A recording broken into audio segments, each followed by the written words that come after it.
It's gonna be weird me reading the opening because I'm not used to reading the opening. And I don't have to give myself a countdown. I can just go because I have to give Bill a 5-second countdown, like a visual 5-second countdown. Mm-hmm. And like, I don't need to do that for me because I'm the one reading it. Right. Mm-hmm. Mm-hmm. Since 2014. Holy Christ. Yeah. January of 2014. We just passed 8 years. 5 years longer than me. You know, and for a show that wasn't supposed to last 6 episodes, half hour once a month, you know, I think we did all right. But you know, I agree. All right, we got Cranky Pants is here. All right. Well, fuck it. We can just start it off just for you, Brian. We're just gonna start the show just for you, and you can be the only person here for all I care. All right. Okay, let's start it off, and let's do that in the tree. Who's your mama? This week on the Mr. Throwback Thursday podcast, we bring you a flash action, new music from Kid Capri, Chuck and Curtis looking out for the artist, Snoop calling out Uber Eats, the return of the regulator, and we talk about the dark side of NFTs. What else? Let's listen. It's not just any day. It's Mr. Throwback Thursday. Now a witness with your shrimp,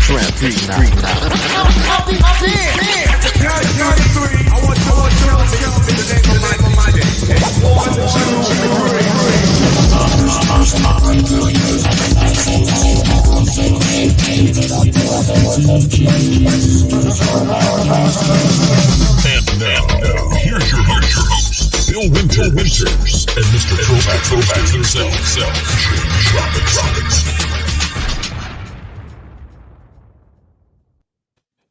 Welcome to Mr. Throwback Thursday podcast, episode 419. For those of you watching live, you will notice this is not Bill sitting next to me. Bill is unavailable this evening, so we of course call in the MVP, the one and only Mr. Alfredo Torres. How you doing, Alfredo? I'm doing all right, brother. They're calling the lefty. They're calling for the lefty. Coming in. Yeah, I'm doing all right, man. Dude, I love that. I love the visual with the beginning. You usually don't get to see that. When we do have you on, I usually just run the audio version of your intro. Right. Which will be in the audio release. I will switch it out and put your intro in. Right. But I don't have a video set up for you yet. No, man, that was sweet, man. Yeah, you'll get to see a whole lot of cool stuff because you're not usually in the video portion. Right. But yeah. So what's going on, brother? What's going on? Well, I've seen that you have been doing a lot of traveling lately. Yes. You've been around the great Commonwealth. I was wondering if you were going to be taking a trip out to Tucson on the 18th. Why would I be taking a trip out to Tucson on the 18th? Because the 18th is Juggalo Day 2022. What? Magic Ninja, what? And I figured, you're going to go out there and educate people on how magnets work. And Word. I know that how do they work? I know that you have a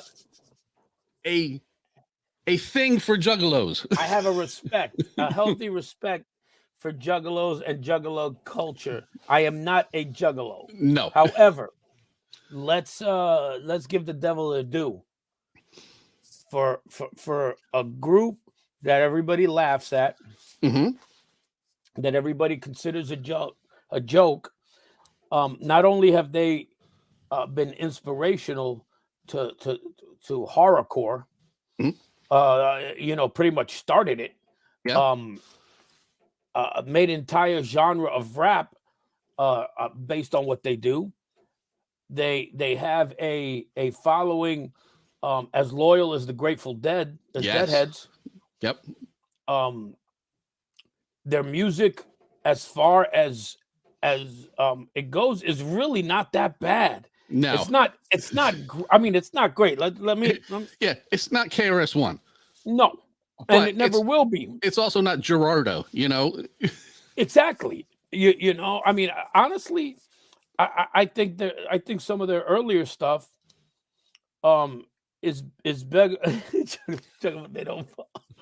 They I think so, is better than 99% of the stuff that's coming out today. Yeah. Definitely better than everything that's commercial. Plus, they're better wrestlers. Yes, yes, for sure. But if you listen to some of their stuff, and I think this is, take away the crap of you know, I'm gonna hatchet somebody or this or that. Right. But if you listen to what horrorcore is, I mean, you right, listen to right, Gravediggers. right, exactly. But you know, they got some songs where they great storytellers. They got a couple songs like one's called Fonz Pond, which is about don't go down to this pond because kids disappeared. They say that, you know, it's actually like a great song. Then they got one that's on Chris Benoit. Really? Yes. The name that you shall not mention. I'm gonna have to bleep it just because we're not allowed to mention that guy. Right, but you know, some of their stuff is really good storytelling. But again, you know, it doesn't matter. They're gonna always be, you know, Fago and yeah, and the clown makeup and the clown makeup, right? And a lot of their followers make them have a worse reputation. Yeah, but you know what? I don't even have a problem with that, and I'll tell you why. Because a lot of their followers were misfits, and they gave them a family. You know, we joke about the family and all that stuff, but these are people that were not accepted by anybody, and they're accepted. You know, they've made their own culture, their own subculture, I should say. Yes, and again, they're not bad. You know, they're not bad rappers. No. They're just not for everybody. Not everybody's cup of tea. Yeah, exactly. And they are not worth going to Tucson, Arizona for. No, they wouldn't. No, not to me. But you know what? They have their festivals, and their festivals always end up being lit. Is that what the kids say these days? That's lit? what they say. Yes, they were legendary. Yes. Yeah. They got some people out there that just like, what? These people out, you know? Yeah. So, you know, good on them, man. They keep making money outside of the system. Yeah. It's like it's like who's that who's that the religious guy, Tom something. He's YouTube famous. Yeah, he got me. Oh yeah, he's a rapper too, and he's a conservative rapper, and he's got all this kind of stuff. Tom something. If you're getting sprayed by random liquids, damn well better be a Guar show. Richmond represent. Yes. Tom McDonald. That's it. That's the guy who. Yeah, see? he's another guy who's the posse comes through. One of these tattooed guys, who conservative rapper, and gets no love outside of YouTube and Twitch, but he gets it there. Yeah. So it's one of those things where it's like, yeah, okay, whatever. You know, he's making his money, so he doesn't need you. Yeah. Yeah. Oh, and I guess show everybody my shirt. Not that they can have one, but yes, yeah. You know, nobody. Hello, Gail. And many people don't even know what it is that are watching. They have no clue. But yes, in the long ago, far away time. Yes, in the long ago. Back in the bunker. Yeah. Right. All right. I told Alfredo, and I almost forgot, except I'm looking at it on my big screen here. We're going to do a giveaway tonight. We're going to give away the cinematic tour de force that is rapping. What? Yeah. What, with Mario Van Peebles? Yes. It was, okay, you weren't here. It was supposed to be Breakin' 3, except there's nobody in it from any of the other Break-ins except for Ice-T. And that's it. It's a story of rapping John Hood. So oh yeah, I'll send you a copy. I have it aside from this. Okay. And since you're being forced to take that, you will also get this sandstone coaster, which is sweet, with the coolest logo you're ever going to see on it. Corkback. It's fancy. Yeah. You know what? I'm going to throw you off your game here a little bit. It happens. Let's talk about Ice-T for a second, because Let's do that. Because you said he was in that he's in rapping. He is. Very short appearance, but he's in it. He was also in Tank Girl as a dog. Really? Yeah. You know, like, I've seen Tank Girl. like a a dog person. Yeah. Ice-T could be the only gangster rapper who can do crappy roles, stupid roles that would destroy anybody. Yep. And still maintain his credit. Yes. Like Ice Cube was always hounded for doing Are We There Yet? Or right. all those movies saying he went soft and all this stuff. Mm-hmm. Ice-T sits in a lounge chair drinking lemonade, saying it's delicious, and everybody loves it. Right. So it's a whole different. He can do no wrong. Yeah. And it's amazing to me. It really is a guy who got his start. Talking about gang banging. He's former military, by the way. Yeah, I know. Talking about pimping out and all this other stuff. Mm-hmm. Yeah, he took all the Iceberg Slim stuff and right, and and then do movies like then he did Surviving the Game. Huh? Did you see him in Surviving the Game? Yep. He was great in that. Yeah, but I mean, but that's not a joke role. It might be considered a joke movie because it wasn't. Well, but it's not a joke role. But I'm saying, he does stuff like 6 in the Morning, New Jack Hustler. He's out in that movie, and then he comes out and he does Cop Killer with Body Count with a hardcore group. Yep. And then they were out of nowhere he comes back and then he starts doing these joke fucking things. Like I said, he's the gang leader in Tank Girl as wearing these floppy dog ears. Seriously. And then he doesn't lose cred at all. No, because he has solidified, no matter what I am, I'm still Ice-T. And people say, yes, he is still Ice-T. Anybody else, the question comes, has he gone soft? Right. What went wrong in his life that he had to take that role? Right. Exactly. Yeah. No, I think he is just such a iconic figure that it doesn't matter what he does. He's Ice-T, and he's doing it because he wants to do it, not because, this is the only role they gave me. No, I want to do that. Let me do that.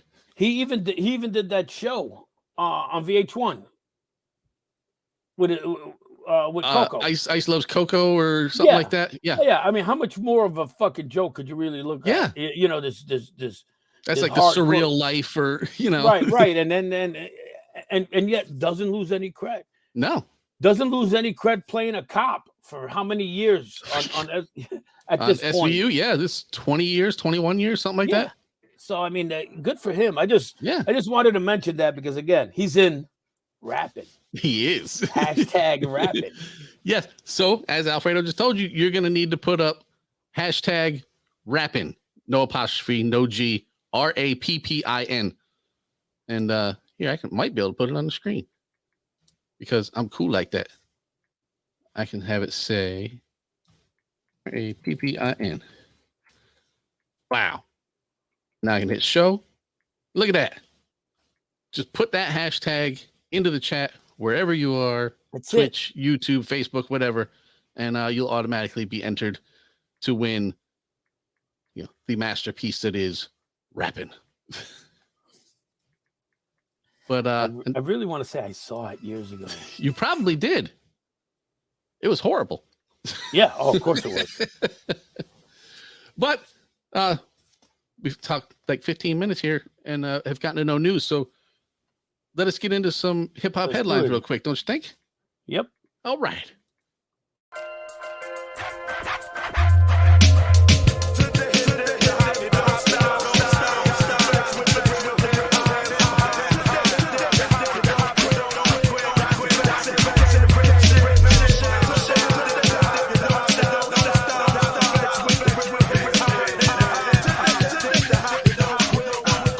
This is hip hop headlines, Mr. Throwback Thursday. See, normally I say, get on it. It's your turn. But it's not. It's my turn. The first article this week, I think it comes from Brooklyn Vegan. I have to look because I don't usually have the show notes up. Yes, it comes from Brooklyn Vegan. I don't know if people, I think I've shown people. I get a lot of these, Super 7 calls them reaction figures, Uh-huh. And they've got like the Old Dirty Bastard one. Right. Yeah, I've seen those. And I've got all the Czarface ones. So they're kind of cool that they do a lot of these hip hop ones. They have a trio of Run DMC ones, but they're taking pre-orders now. And from what I've seen, only through the Brooklyn Vegan website, not through the Super 7 website, even though Super 7 is the one doing it, of a Grandmaster Flash reaction figure. And Really? he comes with a turntable. Really? I'm I'm sorry if I'm looking like I'm this like if I'm distracted, but I got baby mama drama going. It happens. Anyway. So with the turntable. Welcome, Rob. Sorry, go ahead. What? Oh no. So not only do you get the figure, you get the turntable. Yes. Here, let me work some of my magical here and put it up on the screen for Kung you. Fu grip too. Yeah. Serious. Take a look. That's sweet. Yeah. I feel like it should come with a table and a mixer. Like Yes, I want the full setup too. I know, because you get the one turntable, it's behind him in the picture here. Right. So it looks like this, but he's got the Grandmaster Flash jacket on with the old, I don't even know what lettering that is, but it was the lettering that used to be on everybody's crew t-shirts. Sure, back in the day. Yep. I like that. I like that it comes with the turntable, but I feel like it's not enough.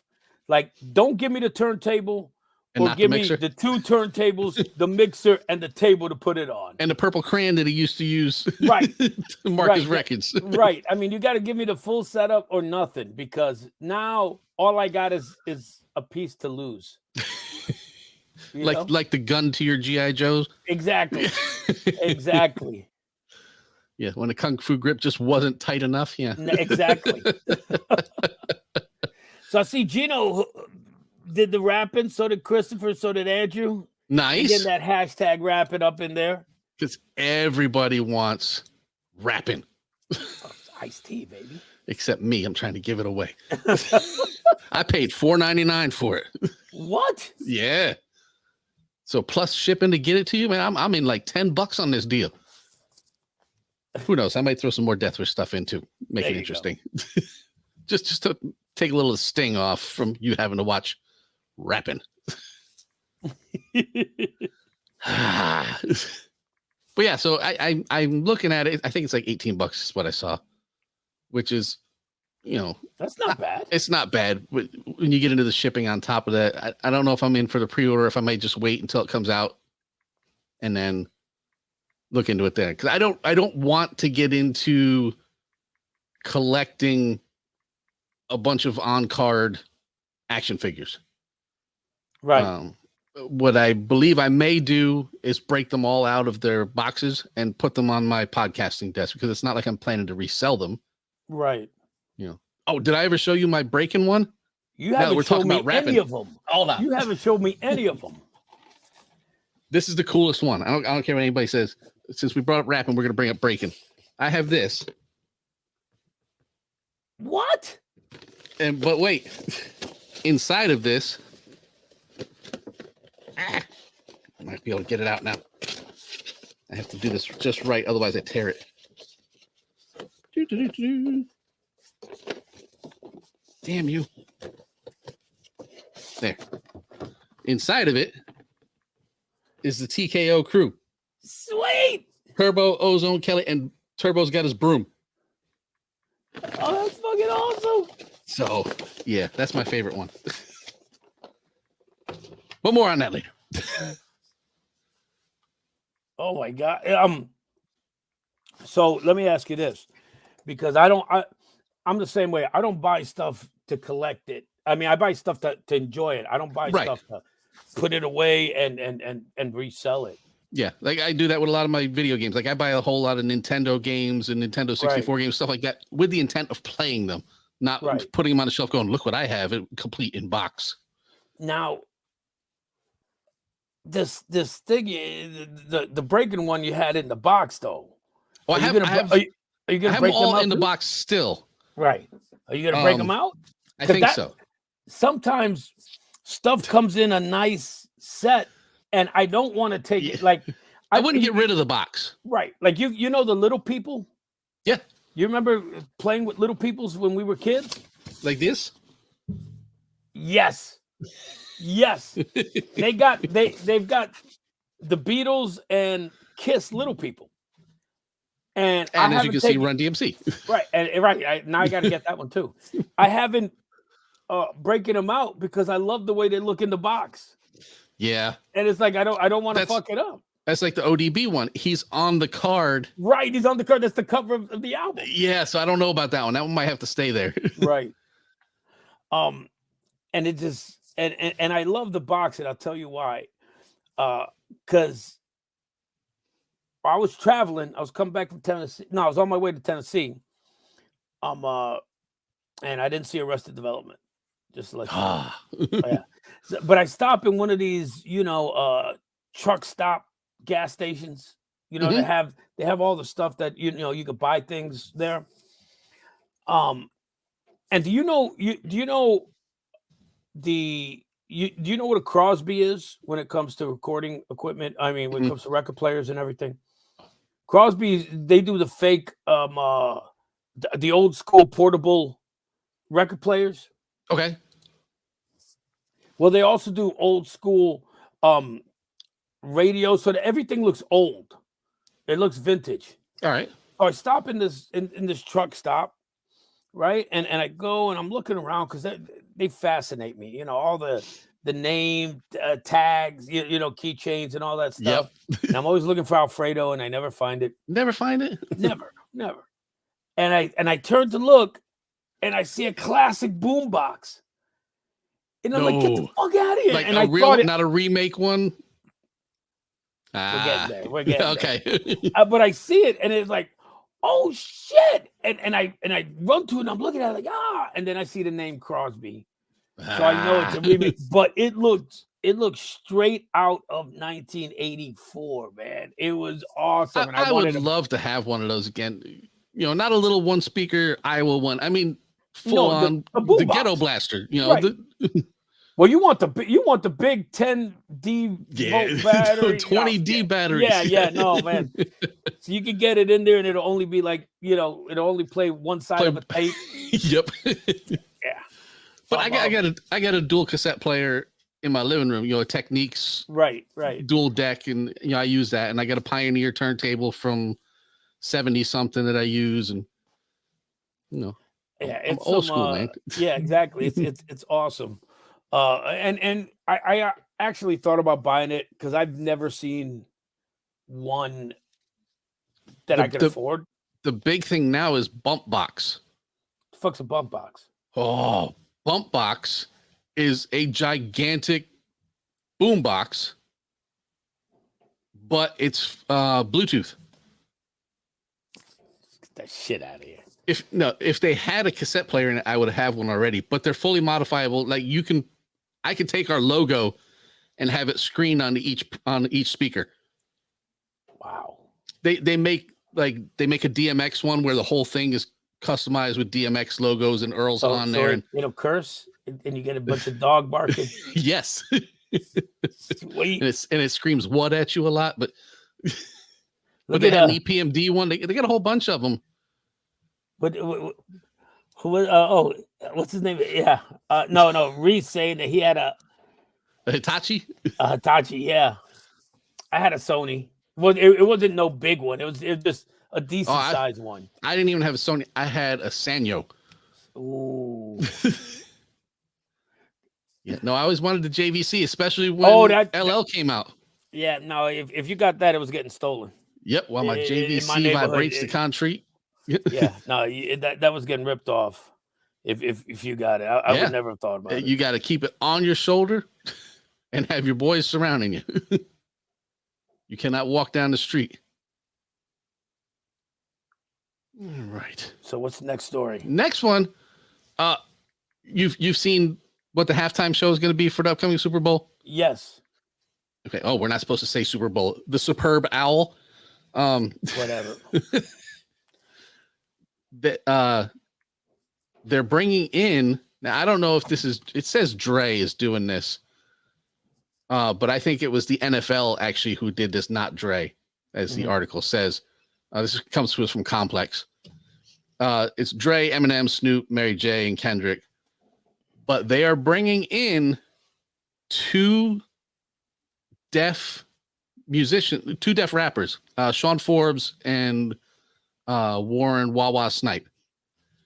And they are coming in to do the sign language interpretation for the Super Bowl for all these rappers. So these are people who have listened to the music, and I think one of them hasn't been deaf his whole life, but right. Because I said that he grew up listening to. Now, he could have listened to anyway, but sure. So they know these songs, they know how the cadence goes, so they're totally familiar with the music already. Instead of somebody who is just your standard, right. and I say standard, these guys are superstars. I don't care. Right. I can never begin to, but people who are familiar with the music, are rappers themselves, are being brought in to do the sign language interpretation for this major event. I don't see that as an issue. I remember watching something years ago about the Bloods and the Crips, and what was it? Crimpin' is what they call it. Crumpin', and the dancing, dance fighting, or yeah. well, no, it's where they're doing all of these kind of hand things, and supposedly how it tells a story. So to me, it was like, yeah, okay. If you could do that, you could sure as hell sit there and yeah, I guess these guys are famous as deaf rappers. I've not dug into their history. I have a friend of mine from high school who is a sign language interpreter, and she posted about this one guy and was super excited that he was getting this shot to go do this. So I'm saying he's famous in his circles. And obviously. So obviously. Well, good for them. I mean, that's nice. Well, a couple weeks ago, Big Daddy Kane got in trouble because he had a sign language interpreter on stage with him, and they didn't tell him that he was having a sign language interpreter. So he just thought it was some dude getting on stage with him, and he pushed him, off stage. So to have somebody who is famous on there with you, you don't have to worry about that, and you don't have to worry about Joe sign language interpreter trying to figure out what you're saying in your music and trying to get that to the people in time. Right.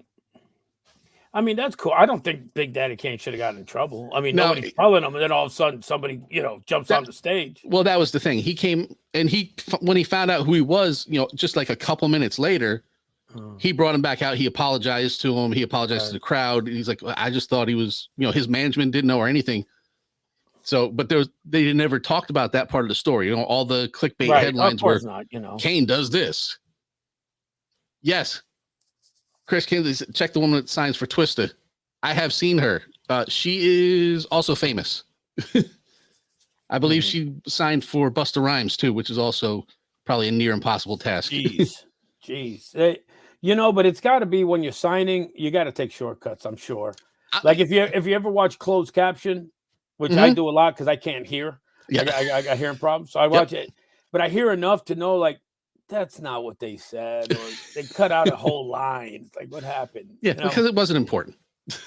Right. But no, that's cool. I don't think Kendrick Lamar should be there. I don't think so either. He is not. Okay, he's not. Let's he's say not the classic. top of his generation. He does not fit with the other ones. Time frame. Yeah, he's not a classic hip hop artist. No, and I would say the same if you brought back Schoolie D. Or he doesn't belong on that stage because that's not right. He's earlier than all that. He's right, not exactly. He's not in that golden age of hip hop, as you call it. Right, exactly. Which I don't know why they. If that's the golden age, then what do you call the 80s? Yeah, the platinum age. I don't know. I don't know. I'm just wondering. But I just don't think he belongs there. No, I don't either. And I'm sure he'll be great. And he'll be. I've seen him. He's entertaining. But give Mary a little extra time. Right. Knock him out of there. Right. Because Mary J fits all time frames. Yes.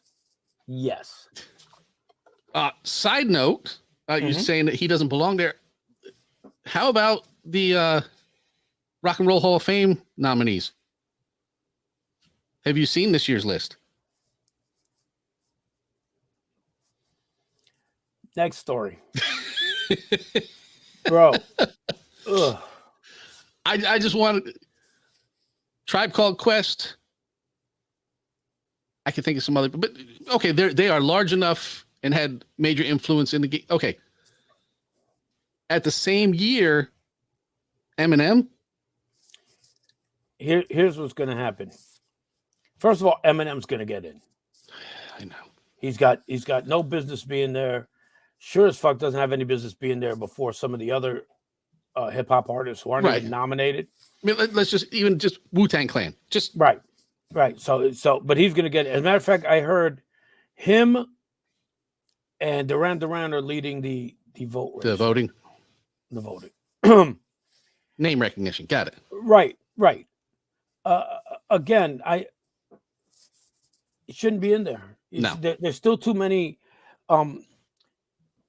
First of all, I don't believe hip hop should be in the Rock and Roll Hall of Fame. I don't give a shit what anybody says. Yes, Gene Simmons, I know. But it's not even that. It's to put them in there before classic rock and roll type bands who deserve to get in there. Okay, and that's and you're ignoring complete genres of what is considered rock music. Heavy metal, a lot of new wave. How Devo is and the B-52s still aren't in there. Devo's nominated, right? Yeah. Okay, yay. Let's see. They've been nominated before. Let's see if they make it. I know. Prog rock. There's nobody there. You talk about just so many different types of jam bands. There's just so many different types of rock music with people who were influential, and they're not in. And for it's bad enough that you go and put pop people in. Well, that was gonna be my counter. So you can't have pop in there and not have hip hop in there because they're all evolutions of. I'll disagree with you only because of this. what we consider classic rock today Hmm. was pop. The Beatles were pop. Right. Well, it's all You- all you it is know- popular music, and hip Right, hop is exactly. the most popular Right. music. Right, Right now. But there was a time when it wasn't separated. And when when that time came that it got separated, at that point it wasn't rock anymore. Right. It became pop. And so to put in like Madonna or Janet Jackson, Mhm. who have nothing to do with rock, they are pop. They will never in 50 years, they're not going to go back like we do now to the 60s and throw it all under in one In a different giant category. lump Right. of category. Yep. You know, it's all oldies. No, it'll never be Adult that. contemporary. Right. Exactly. It's- You know, so it'll never be that. So it just bothers me. Now, Mhm. with that being said, and look, I'll give you a great another example. Dolly Parton is being nominated, It's nominated, yes, and she'll get in too because she's Dolly Parton. because she's Dolly Parton. Right. And again, yes, and Gino says Pat Benatar deserves it. She should have been in already. Yeah. No, I'm not gonna argue that. But should Dolly Parton be there? No. Well- But we can make the same argument when you go back to the beginning of rock and roll. What's rock and roll? Right. Rock and roll is the bastard child of R&B and country. Yes. And a lot of people tend to forget that you know, they go, oh, you know, R&B, you know, old R&B is what rock and roll was born from. Nah, old Yeah, R&B Kind the of. other half was country. Right. You know, Hank Williams had just as much to do with it as Robert Johnson. Mhm. So that's the argument that people are gonna make. Right. So you go back to rock and roll. What is rock and roll anymore? It's the Rock and Roll Hall of Fame. It's not the Rock Hall of Fame. right, and it should be the Music Hall of Fame. It really should be. I mean, there's- At this point, that's what it should be. And and again, you know, you got guys like you're gonna put an Eminem before Iron Maiden. Yeah. Really? Yeah. Really? You're in the Rock and Roll Hall of Fame and Madonna, but you know, before Judas Priest. Yeah. You know that, and again, yeah, I get the whole fucking rock and roll's do that. Shut up. Whatever. Whatever. Then Yeah. you know No, what? Then and I believe that Eminem should get in someday.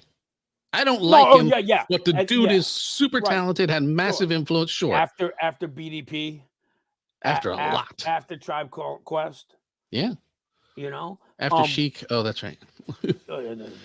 But you know, hey, but if we're gonna do that, then Aerosmith should be in the Hip Hop Hall of Fame. If there were one, sure.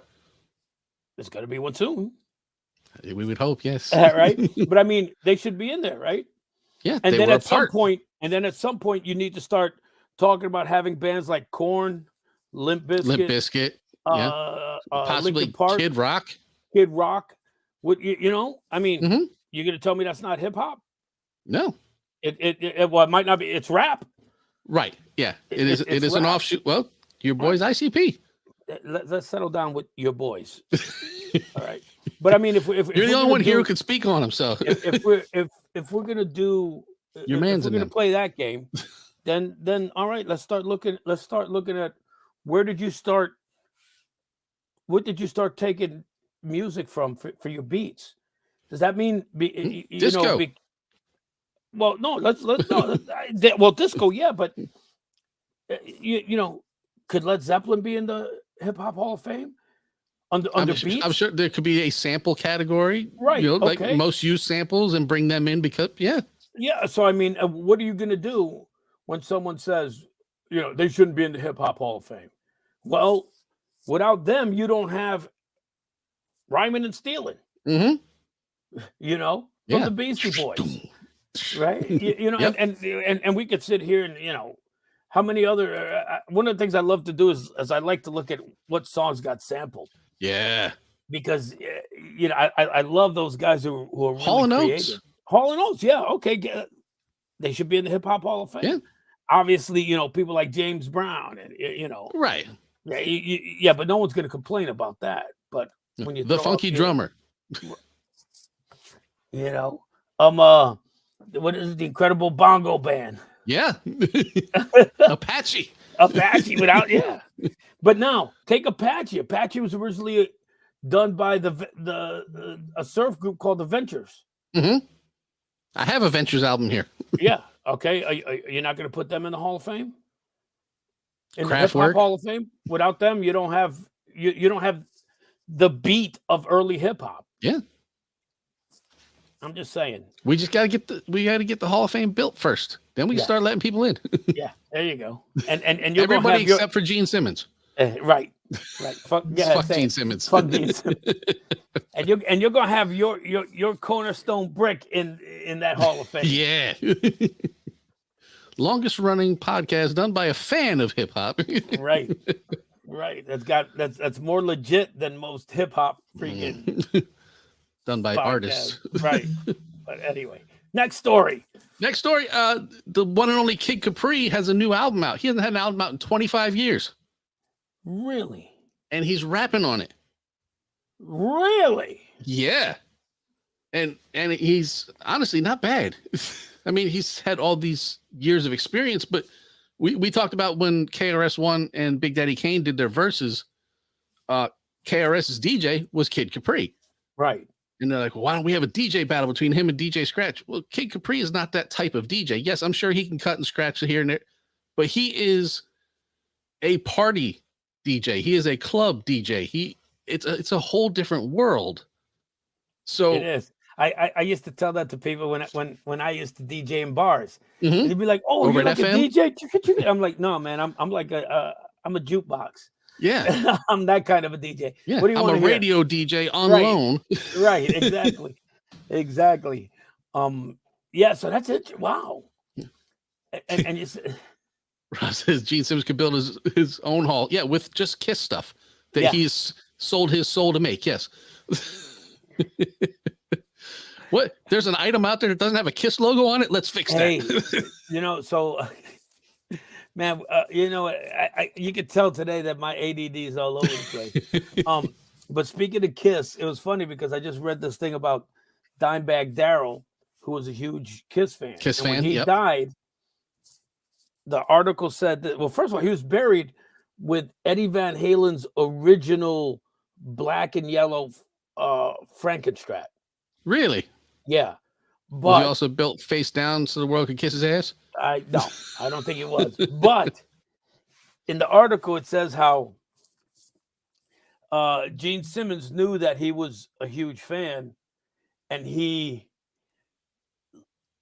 donated a Kiss coffin. Kiss Really? coffin. But the Of way course it was, they do. right? But the way it was stated, it was like he loaned it to him. That would be believable too. Right? Like You can yeah, have know it for what? the wake, but I'm gonna Right. need that back. Right. Yeah, at some point I'm gonna need that back, bro. Yeah. Yeah, it's the only Been one about I've time. got, and you know. Is everybody gone? Dig that shit up. Put them in a box. Anyway, okay, yeah, I'm sorry about that. Yeah. Going back So to Kid Kid Capri. Capri.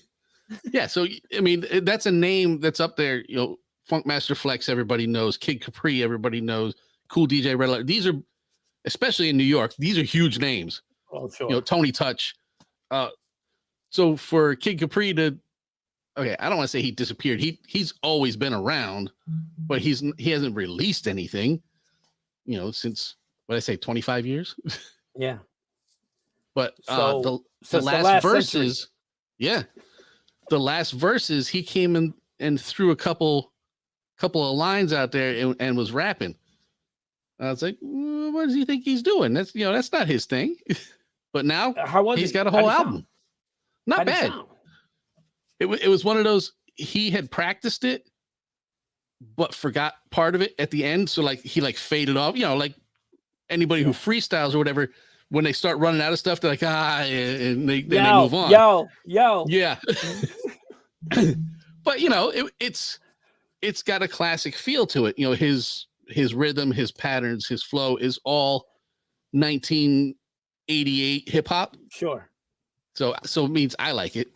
And Of course. his, Right. his, And his I'd like it. yeah, he's got his daughter on a track with him. So it's pretty cool. It's let me see what the name of it was. I think When's it's it called coming Uptown. out? It's out now. It's out now. Yeah, his latest single featuring his daughter Vina Love is Uptown. I don't know. Maybe we'll find out later. Is that going to be an ode to the new? It may happen to be a record of the week. Ooh, The Love. That's the name of the album. The Love. the love. You got to say it like that. You can't just say the love. Yeah, The this love. is not like your late night DJ show. And this is not Sam Jackson to Do the Right Thing. It's not Mr. Senior Love Daddy. It's not the Quiet Storm going on here. Yes, it is. It's the love. This is your late night DJ giving you the love. You get Two- arrested for stuff Two like that. octaves above creepy is what that, Yes. that voice is. 2 notes above creepy. Right in the seductive level. Yeah, Not quite creepy. it's a fine line between seductive and creepy. Yes, it is. Fuck. Hip Hop DX brings us our next article. 2 of your favorites, Chuck D and Curtis Blow, What? are fighting for rising rappers' rights to healthcare and fair royalties. Ooh. So I have an issue with the whole healthcare thing for up and coming. Because, okay, if you're getting paid, you can be able to get yourself some healthcare. That should be something that you do instead of going out and buying a $60,000 car to drive I around. agree. Well, yeah, but right. But the older artists in the Curtis Blow era, who were ripped off of a lot of things, are coming out, and I think they should have been protected. So if you're going to start a healthcare fund or a program, Initiative. it should be to take care of the older rappers who were ripped off in the beginning, who are now needing that healthcare and may not be able to get it. Right. And we see that in rock, we see that in country, we Mhm. see that I in, mean, in it's the movies. record business. I mean, it is. Yeah, it that's always been the business. You're right. But when you got the older people, and this is where we needed Dr. Tim to be here, who And his who cappuccino teaches, chips. right? Who teaches who teaches that kind of stuff and Mhm. at the college level.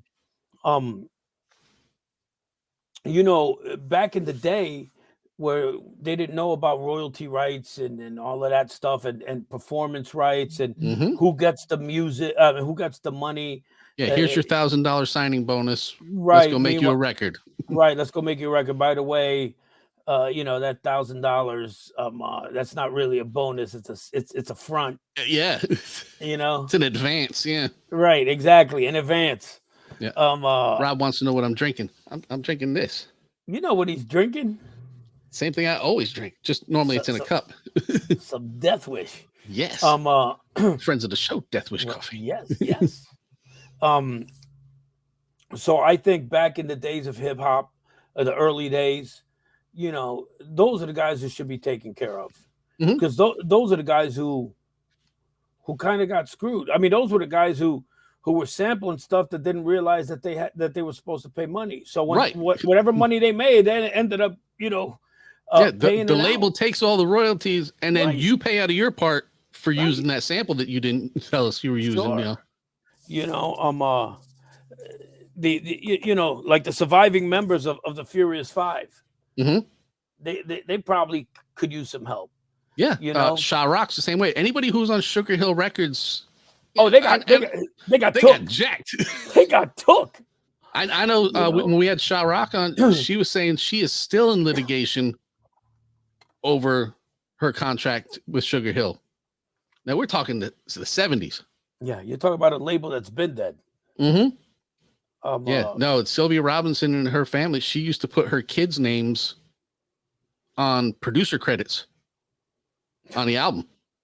So they're still getting paid to this day, and the artists are getting ripped off. So I understand where Kurt and Chuck are coming from protecting these new artists in that aspect.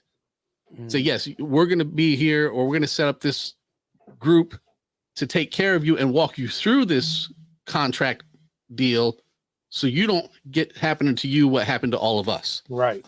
That I Right. like. And I do, and I don't mind taking care of upcoming guys, because you know they're fronting.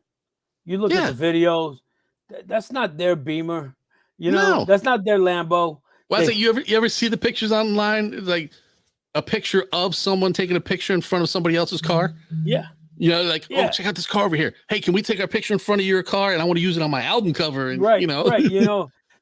They go to a payday loan and they get stacks of hundreds, and then they're taking Yeah. a picture like that, and then the next and then they 2 get jacked hours for later, it. yeah, they're paying it back, so they don't get to pay the interest.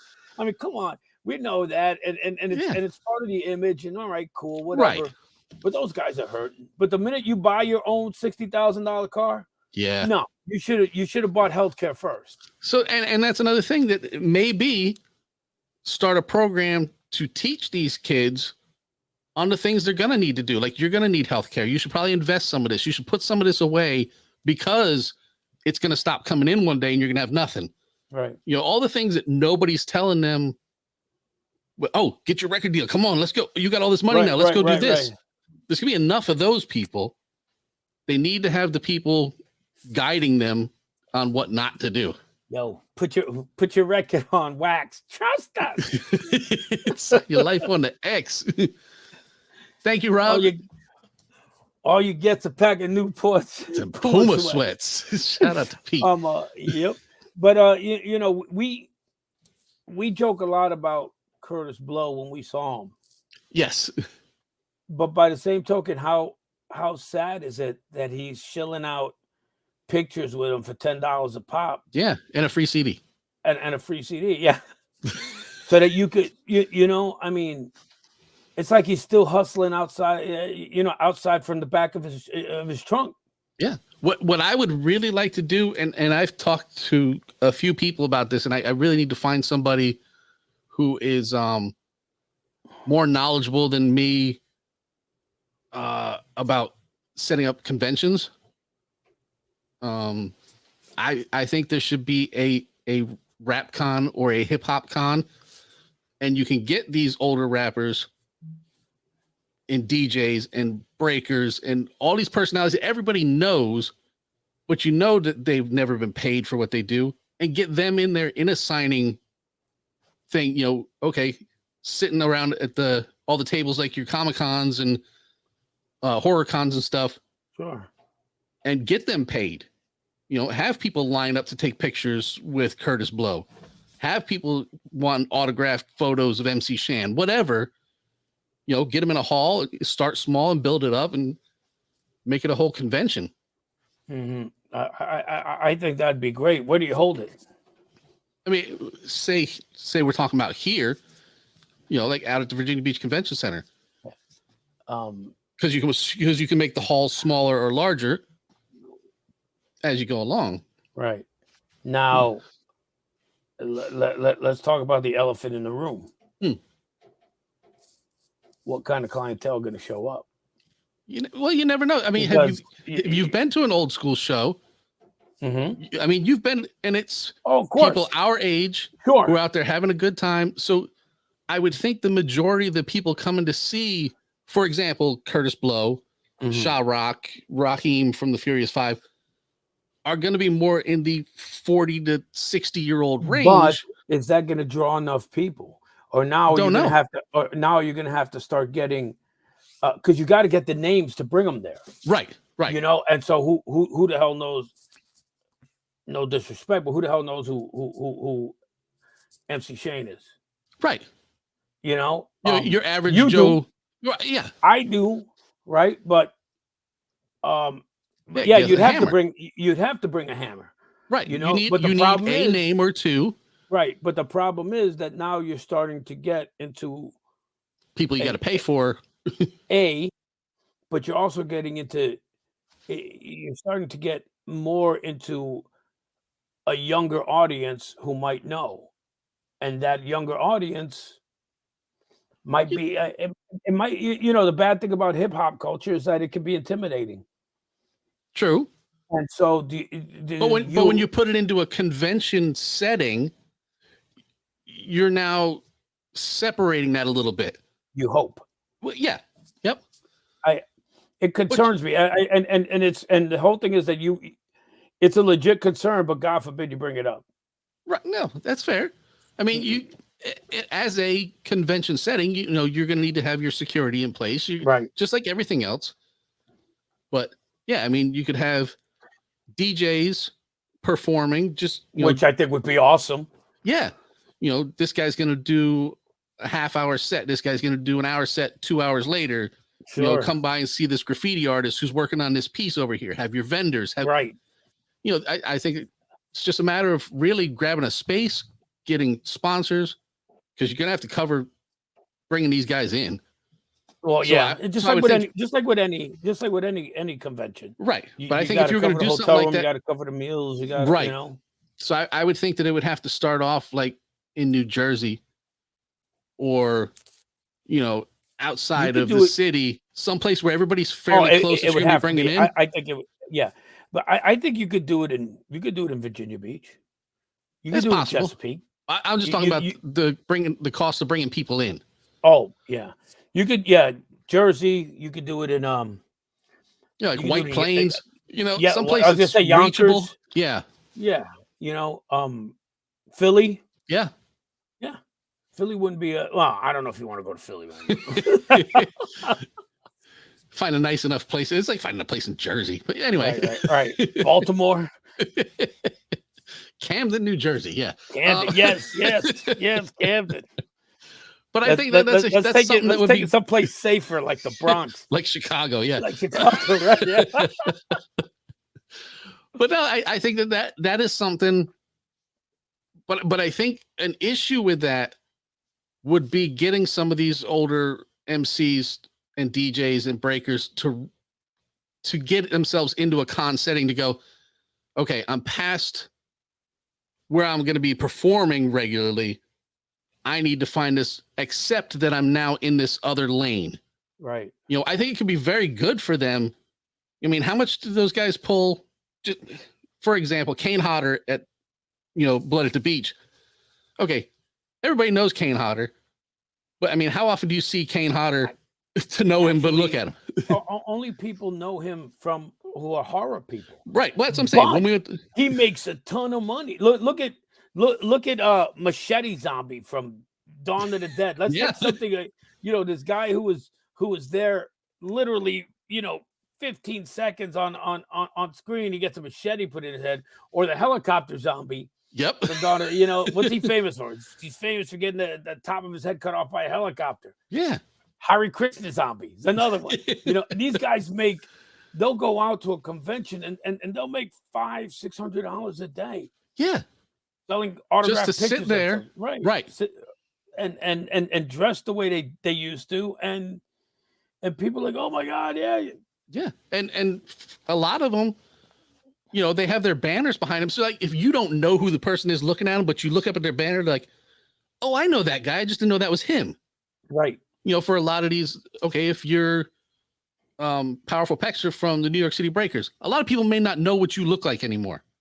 But if you've got a big New York City Breakers sign behind you and saying who you are, they're like, oh shit, I don't know. And guys like that, all you need to do is have a TV screen behind you showing classic clips of you. Yeah.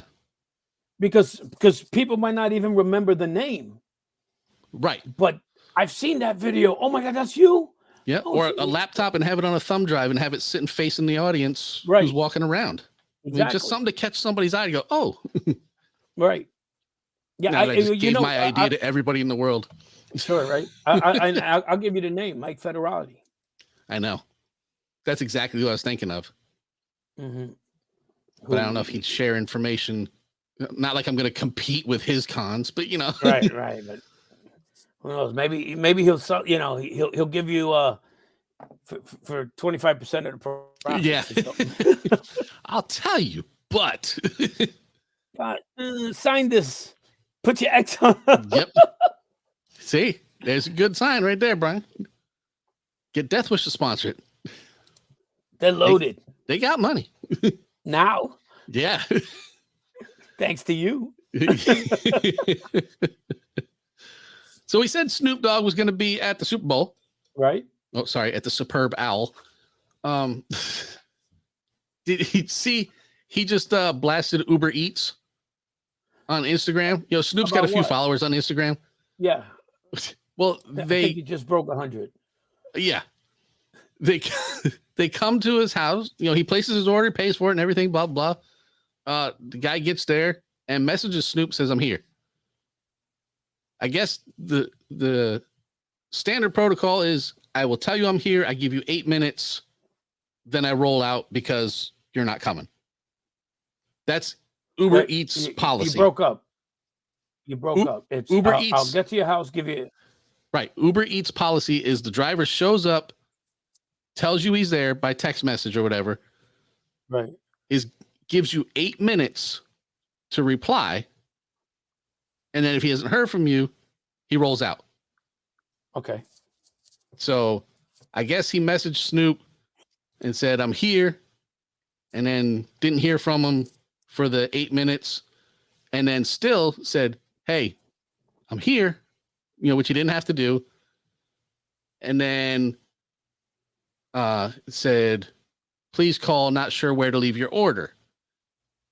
And then finally said, "This is not a safe place."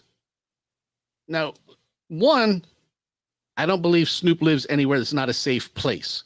Doesn't So I'm mean guessing, that's what doesn't mean that's where he was getting the food delivered. right.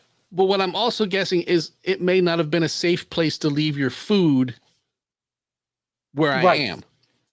And it was just misinterpreted. So I guess when he said that, Snoop said, "Yeah, it is. Pull up to the gate." So, okay, he's outside of a gate. So lends more to the, there's nowhere safe to leave your food Right. if you're outside of a gate. Sure. So then, you know, he said, "Come up to the gate," and then he didn't answer him. And then Snoop's like, "Where's my food? You never came to the gate." And then the guy didn't answer him again.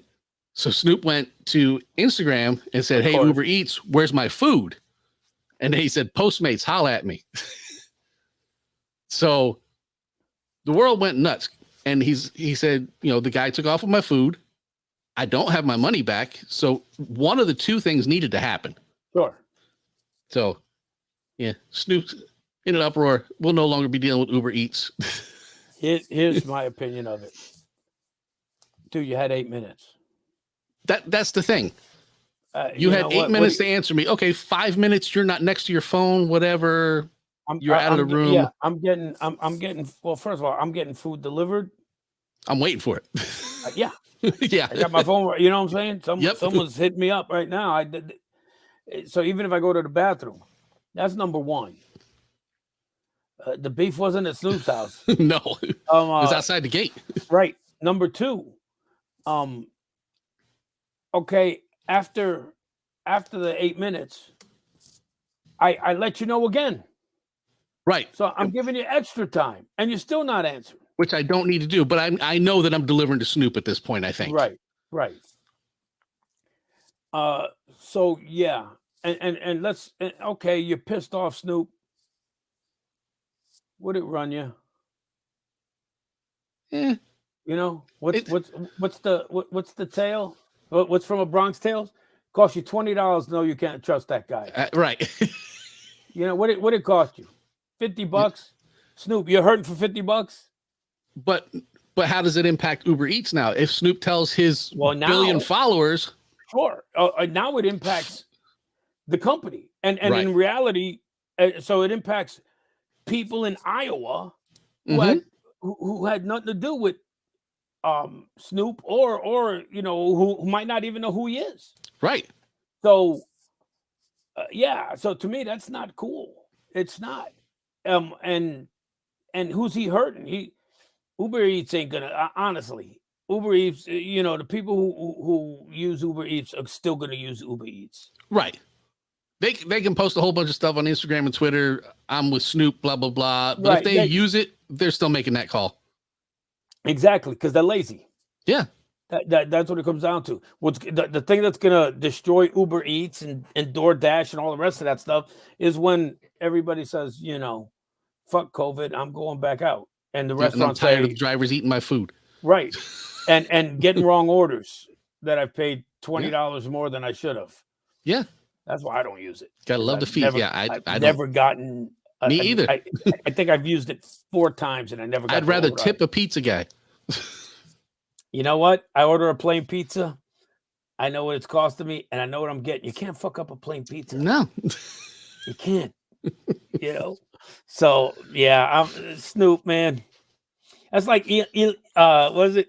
Elon Musk when the kid who could track his plane, and he offered him $5,000. The kid's like, nah, you know what? Why don't you give me a Tesla or give me 50,000 so I can pay for school? He's like, nah. Yeah. What? But what's 50? You're the richest man in the world. Yeah. Billions. Right. You. But that's how you keep billions. Right. You wipe your ball sweat with $100 bills, and you're not going to give this kid $50,000. I offered him 5. You know. It's just, okay. Yeah. So we doubled up on Snoop. We're also going to bring it back to the Superb Owl for Dr. Dre and talk about his stepbrother, the one and only regulator, Warren G. What? Yeah. Is he mounting up? He is. He's mounting up. He's like posted I think it's 2/13/22. The comeback is coming. So this is the only information I have is that Warren G has posted 2/13/22. The comeback is coming. Do you believe this is going to be an album that people are going to go after? No. No. He does say, Warren G will tell you that Regulate is the greatest hip hop song of all time. No. He's got no Nate Dogg. Exactly. That's exactly what I was thinking. Huge part of Warren G. Now, Warren G is fine. He's a mid-card guy.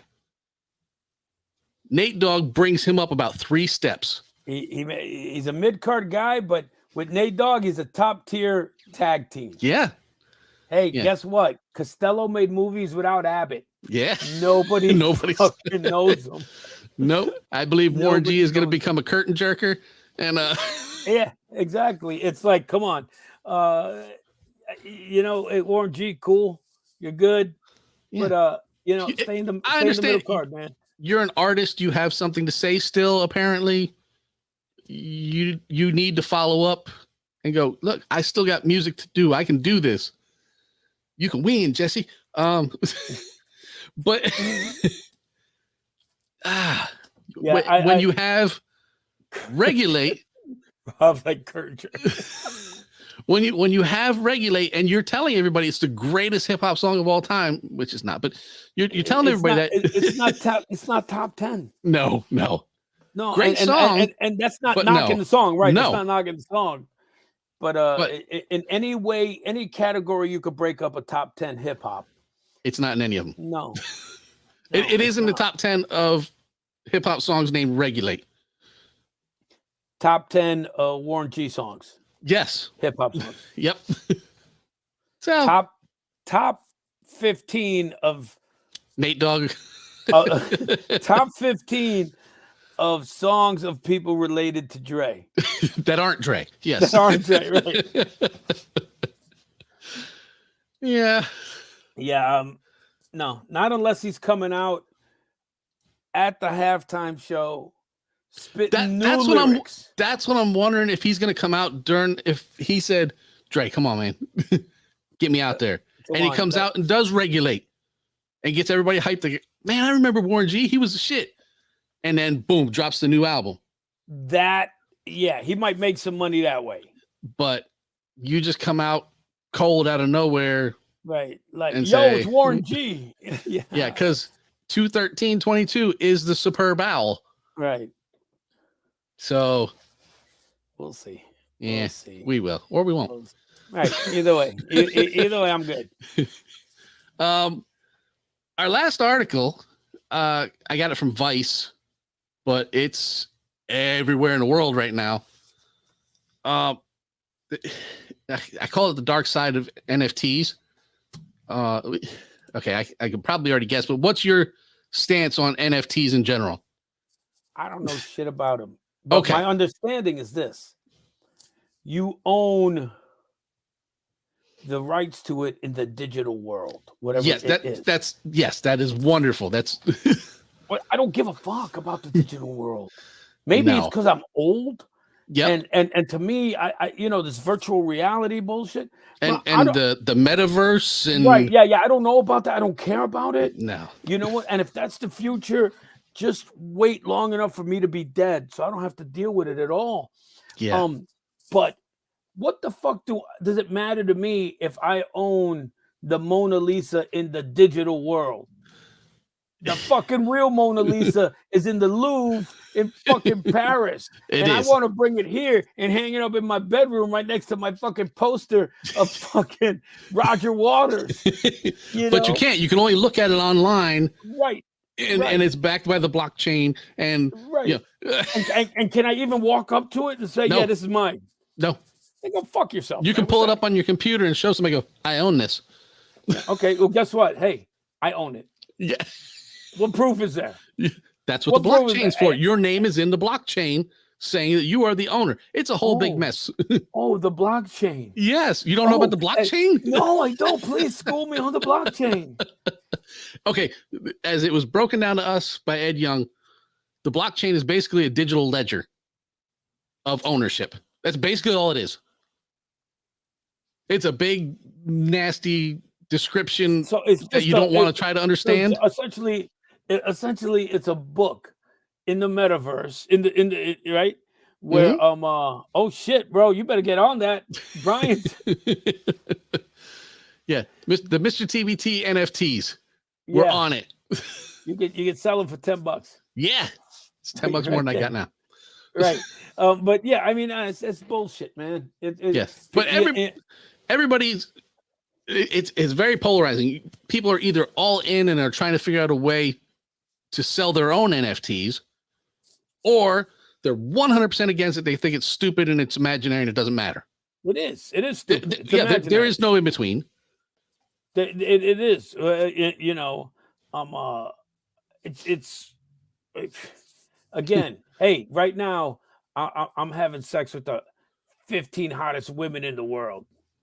But do you own In any my of them? mind. You know,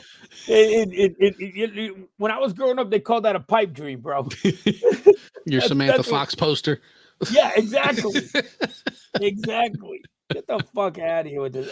And was it Gino said Julian Lennon doing it with his father stuff? Good, because fucking father didn't do shit for him. So Well, it's funny he mentions that of all people. Okay, there's a big stink right now, and you guys can look up Hit Piece. That's HITPIECE. It is a company, and they're out there offering one of one NFTs for each unique song record. Okay, so what they did is they went to, say, Spotify, sure. and basically used Spotify's technology and pulled every single song title out of Spotify. So now they have a list of every song that's on Spotify. Mhm. Now, I don't know if you know, Spotify has everything. Like they They don't have Neil Young, don't anymore now, or Joni Mitchell. right? But they've got everything, like Disney music, Sure. Yeah. you name it. So what this Hit Piece was doing was selling. Okay, imagine this. I already know where you're going with this.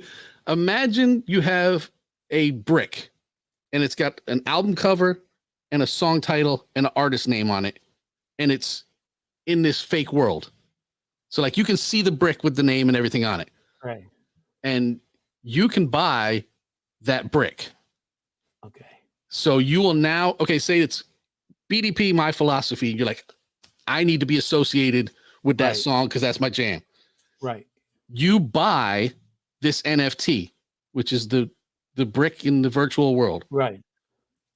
Now it's yours. It's on what they call the hit chain, which is like the blockchain, and it runs parallel to it. It's a big friggin' mess. This is now yours. You can say, look, you don't own the rights to the music. You don't own the song. You don't own anything except for None this of it. little Block. virtual brick Right. with the picture and the name on it. So people found out that their music was on here, and they never said, hey, put my music on there. I want to work out a deal with you where you sell my brick and I get 80% and you get 20%. But none of that. They just said, we're going to take every song title out there and we're going to sell them. So Good for them. The RIAA sent them a cease and desist letter. Mhm. Walt Disney is coming after them because they had all these Disney songs on there. Sure. It's a big giant mess. But the thing and- is, they're not selling anything. So No, what are and you that's what they said. suing them for? They're suing for fraud. They're saying it's a scam. It's a pyramid scheme. It's like all this stuff saying, okay, you're not selling anything, but you're telling these people they're getting something. But that's exactly what NFTs are. I'm not selling you anything, but you're fucking saying that I own Well, this in okay. the fucking digital world. I Go fuck own- yourself. I own an NFT. You do. I do. I got it for $47. And what it is a digital picture of DMC wearing a crown. It's just something cool for me to have. I don't believe Okay. in the whole investment, and I'm going to flip it So later you don't. on. So in reality, you don't think that you're gonna that now you own this image in the real world and that I don't own DMC's soul or whatever Right, the hell this right. right. But so these people are saying, or the RIAA is saying, you're selling things, even digital things, that aren't yours. They belong to the artist or the rights holder or producer or whoever. no. That's what they say. Because you know what? It's a whole new world. It is. And so, now we got to go back to the law, and the law didn't cover things that didn't exist. It didn't cover the metaverse or the blockchain. Right, or exactly. So that's like you wanting to get the website Mr. Throwback Thursday, and somebody bought it. You can't sit there and say, "Well, my show was world famous." Like, nah, bro, I got it before you Yeah. before you knew about it. Sorry, But- now I'll sell it to you. But the Beatles songs, which is where I went to the John Lennon, Right. the Beatles songs are on here. Now, I don't even know who owns them. I know it was Michael Jackson bought them, and then Michael, yeah. so I don't even know who actually owns that at this Right. point. But I know that it's not Hit Piece. And the reason I bring up this article, why NFTs and whatnot is even being spoken about here, is because one of the people identified as the chief creative officer for the company Hit Piece was one Michael Barron, who many of you will know as MC Search. Yes, we come around to the point here. Oh, So, friend of the Search show, is- MC Search is they're just handing out the packs at Newports and the Puma sweats he now. is he has come full circle. So yeah, he posted today online that he is no longer affiliated with Hit Piece. He has resigned his position. He is trying to distance himself as far from this as possible. Sure. But has not said that what they did was wrong. It's not.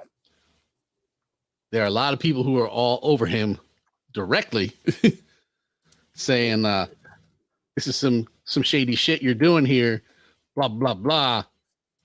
So Look, you could be you could be upset with him all you want,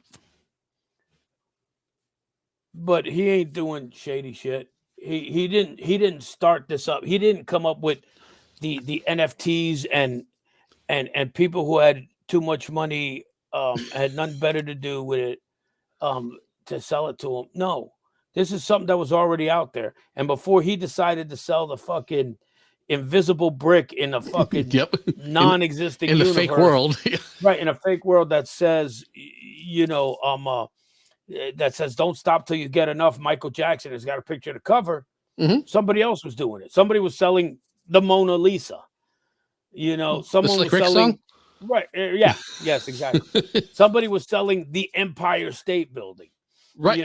So yeah, nah, man, and obviously there's blowback on it. He's taking his money and saying, "I'm out." Yeah. Well, Right, and he that's what the RIA said in their cease and desist letter from their lawyer. Right. It said you will stop what you're doing. You'll shut down your website, and you will send us a list.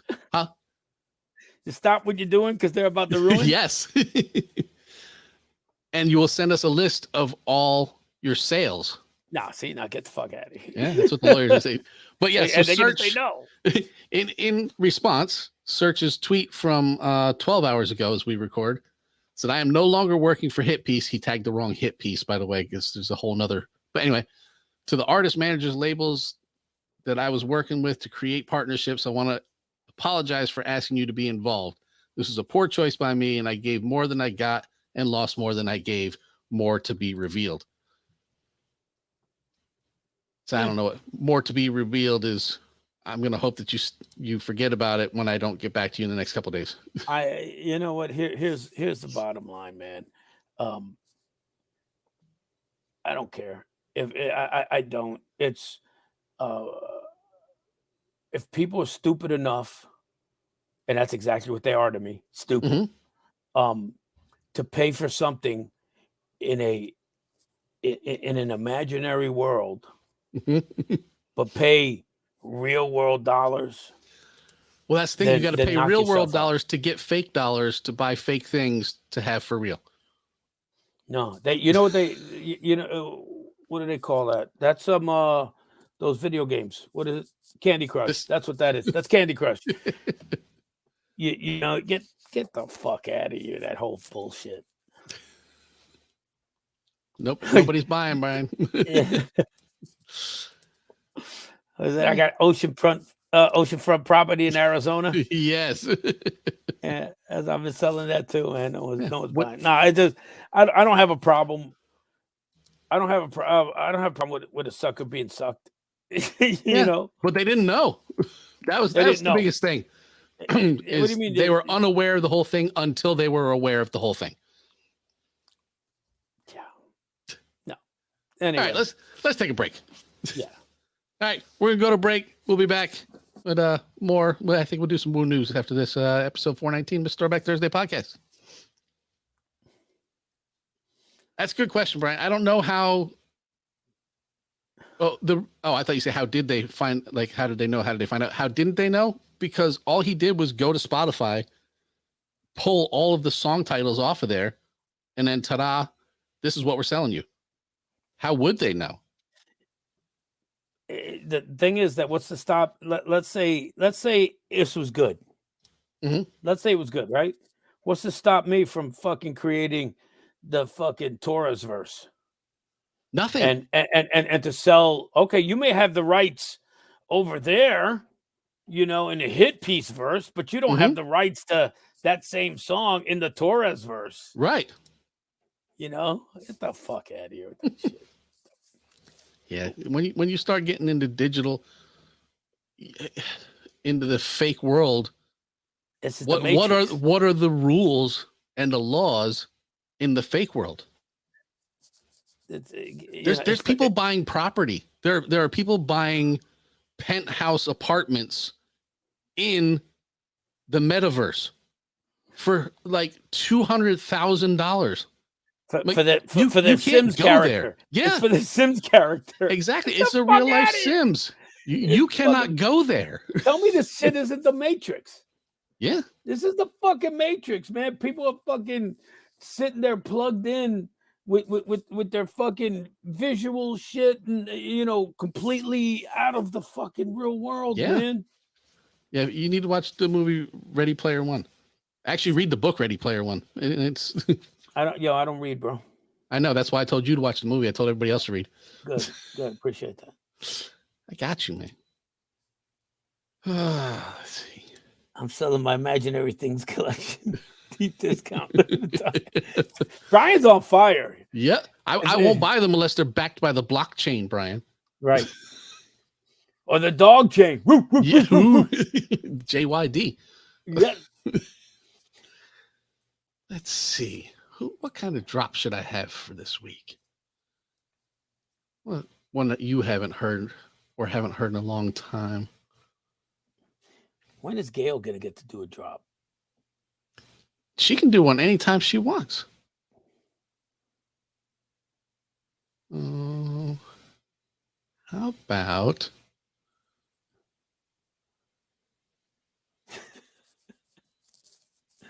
Of course. I guess some of my kids let go. There's your blockchain. I'm in. How about that one? That one right there. Whichever one you're looking at. well, the one okay. If you want this one, pull this up here, and then we come and pause that there because we don't need that up there. We need to bring this over here. Then you get Woo News ready. And then that'll be over here. And I scroll down here and have, okay. Ready? Yo. All right, let's get into some Woo News with a Shree. Woo's your mama?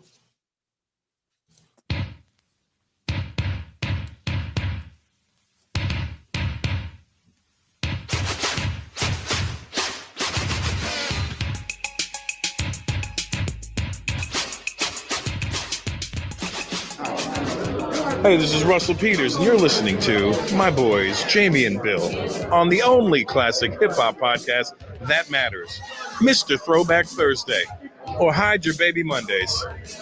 Oh, where the fuck is hip-hop now Thursday? Oh, that's Thursday. Well, we got fuck. Would have been such a good drop, and I fucked that up. Anyway, you know what you're listening to.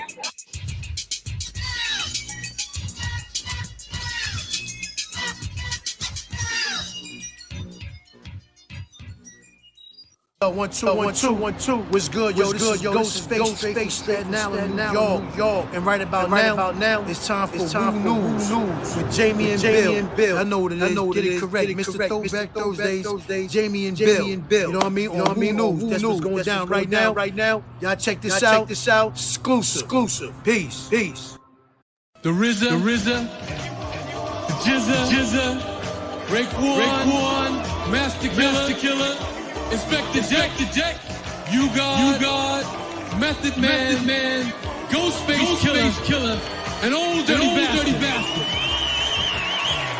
It's now time for Woo News with Mr. Throwback Thursday. Shimmy, y'all. How has they not used that in a song? That's what I'm saying. I mean, that's a good enough beat for you to rap behind. Yeah. I'm buying the NFT to that. I already have it. Check the blockchain. Welcome back to episode 419. Jesus Christ. Well, you're going to say 149, weren't you? I was. Well, there's no reason for you to leave. Where'd he go? Jamie! Went and bounced myself out of the room. I was going to say, bro, You can't leave me here. I don't. Hi, Wiggy. I don't know what was I gonna do. Yes, Alfredo Torres. Welcome back to episode 419. We got a little bit of Woo News to go on tonight. We touched on this earlier, so this will be a fairly short article, but a good discussion. The internet wonders why the Wu-Tang Clan isn't a Rock and Roll Hall of Fame nominee. Not because it's a Rock and Roll Hall of Fame. We know what your stance is on that. Mm-hmm. But how is it that, as we said, Eminem, not so much Tribe, but how is it that Eminem gets nominated, not in, but he will be in, gets nominated before the Wu-Tang Clan? This person said there's no hate for Eminem. Having more money doesn't equate to accomplishments. It just means you sold more. Wu-Tang infected a culture, religion, and the world on a grander scale. As you know, that's a true statement. You go to a Wu-Tang show and a cross section of America is there. True. I don't know what it is about them. We did it. Yeah. We were there. Well, and look at it. It was just the people that were in our group. Me, you, and Bill. We are all three very different people, but all formed under that iron flag of the Wu-Tang Clan. That doesn't mention all the people that were there. Seriously, everything from a guy you thought you saw at a punk show back in 1991 to a guy who could have been just coming from a country bar. I mean, everybody is unified under the Wu-Tang. Why? I don't know. They just are.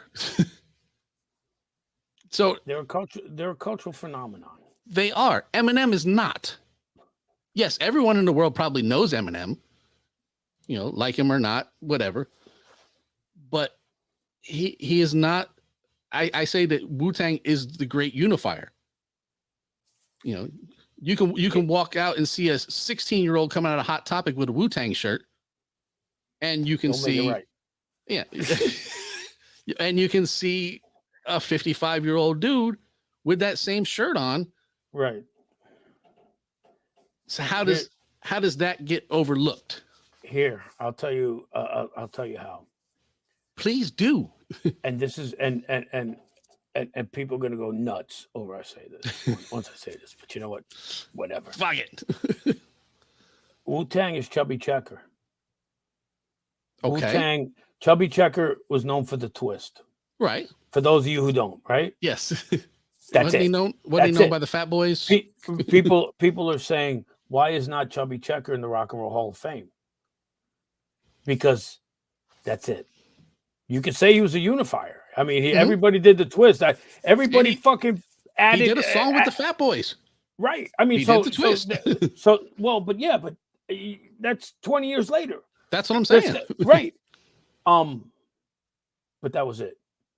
That was it. It's a one-trick pony. Wu-Tang is a bigger one-trick pony. Ooh. That's but they are. They got the one album and look, say what you want, but you were a witness to it because you were sitting right next to me when they did Gravel Pit. Mm-hmm. And what did they say? Yeah, we ain't gonna do that song again. Yeah, that's a fucking hot song. Yeah. Why? Because it wasn't on 32 Chambers, whatever the fuck it is. I can't even remember. But it wasn't on 36 Chambers, and people and the people who know air quotes or love air quotes Wu-Tang don't know it. They couldn't sing with it. Why? My Gravel Pit. Why? Because it wasn't on the first album. So this is again, are they a cultural phenomenon? Yeah, but take away that first album, nobody fucking knows. And that's one of the greatest opening lines of any hip hop song doesn't come from that album. A Bomb Atomically, Socrates' Philosophies and Hypotheses. This is the greatest opening line of hip hop. That is, I know what you're gonna say. Yeah, that might be the second. I'll give you the second. But that was on Wu-Tang Forever. Yeah, but again, how many people bought Wu-Tang Forever? I'll tell you in a second. It's going to be a quarter of whatever bought their debut. Wu-Tang Forever in the US 4 times platinum. Really? In Canada 2 times platinum. In the UK it went gold.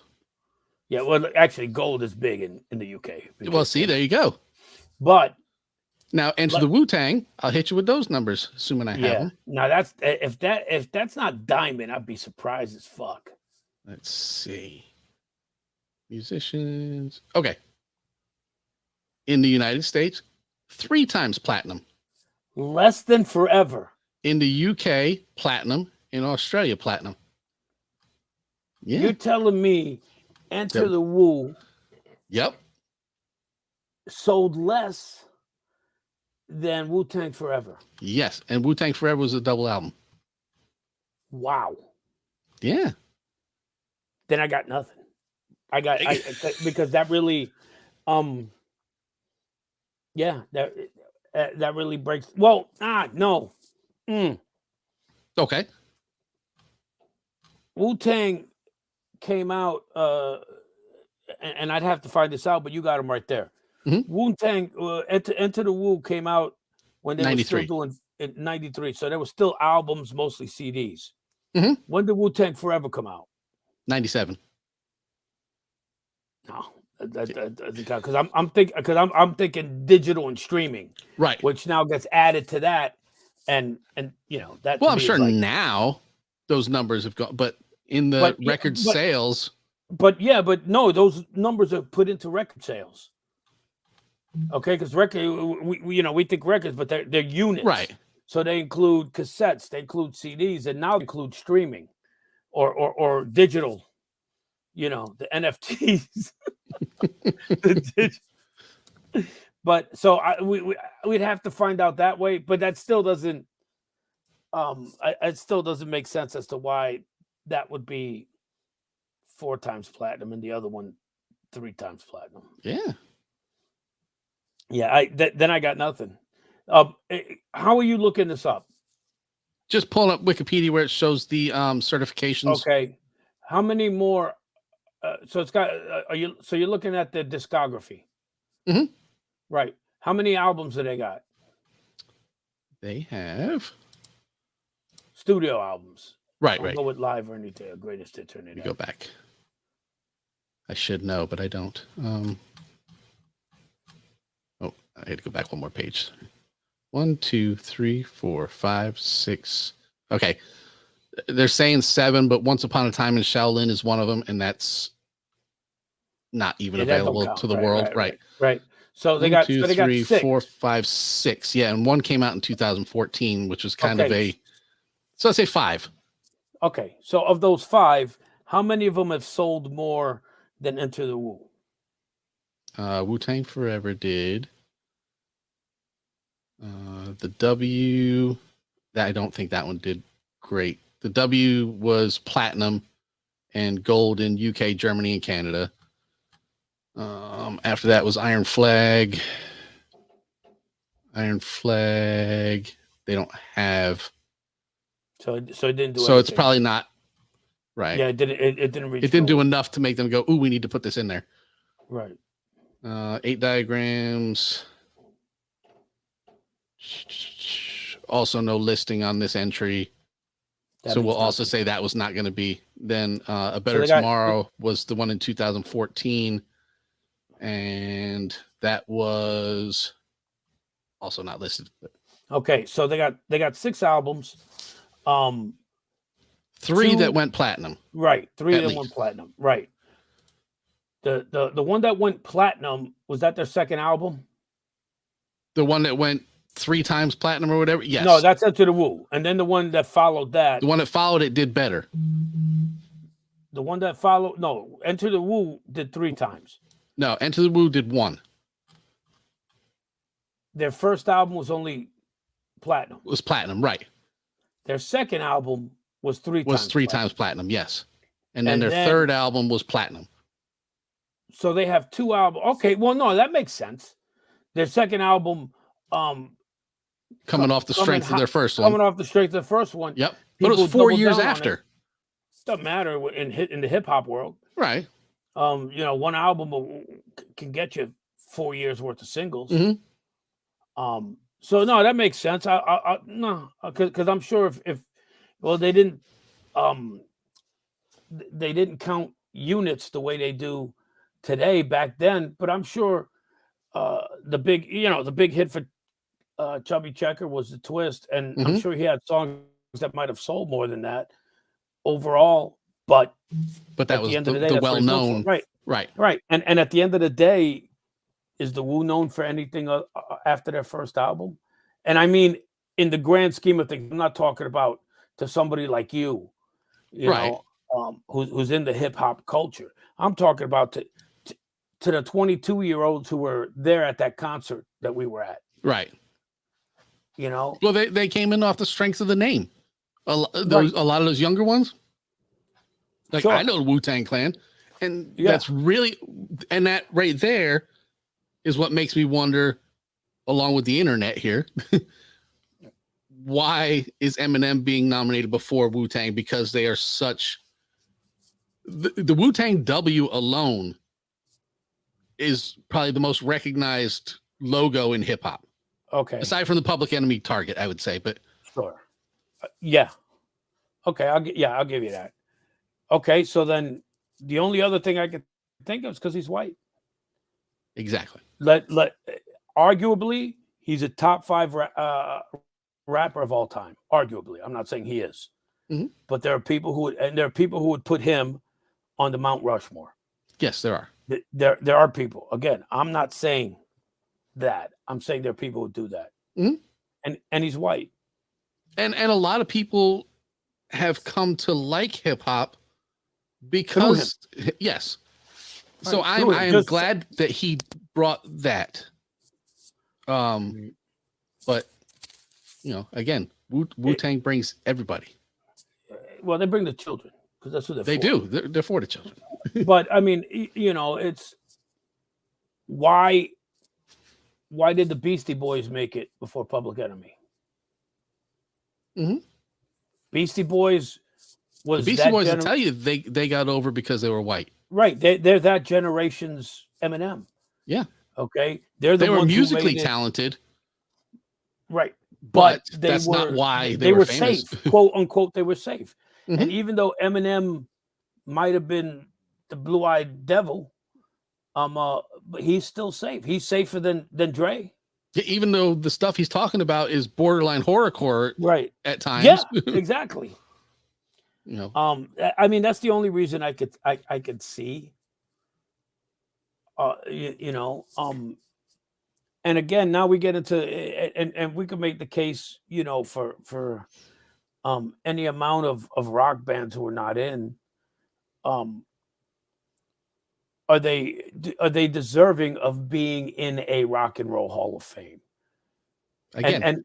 And that's a subjective thing. You know, there are people who say the Monkey should be in the Rock and Roll Hall of Fame. I'm one of them. I know you're one of them. You know, and so is Dr. Tim.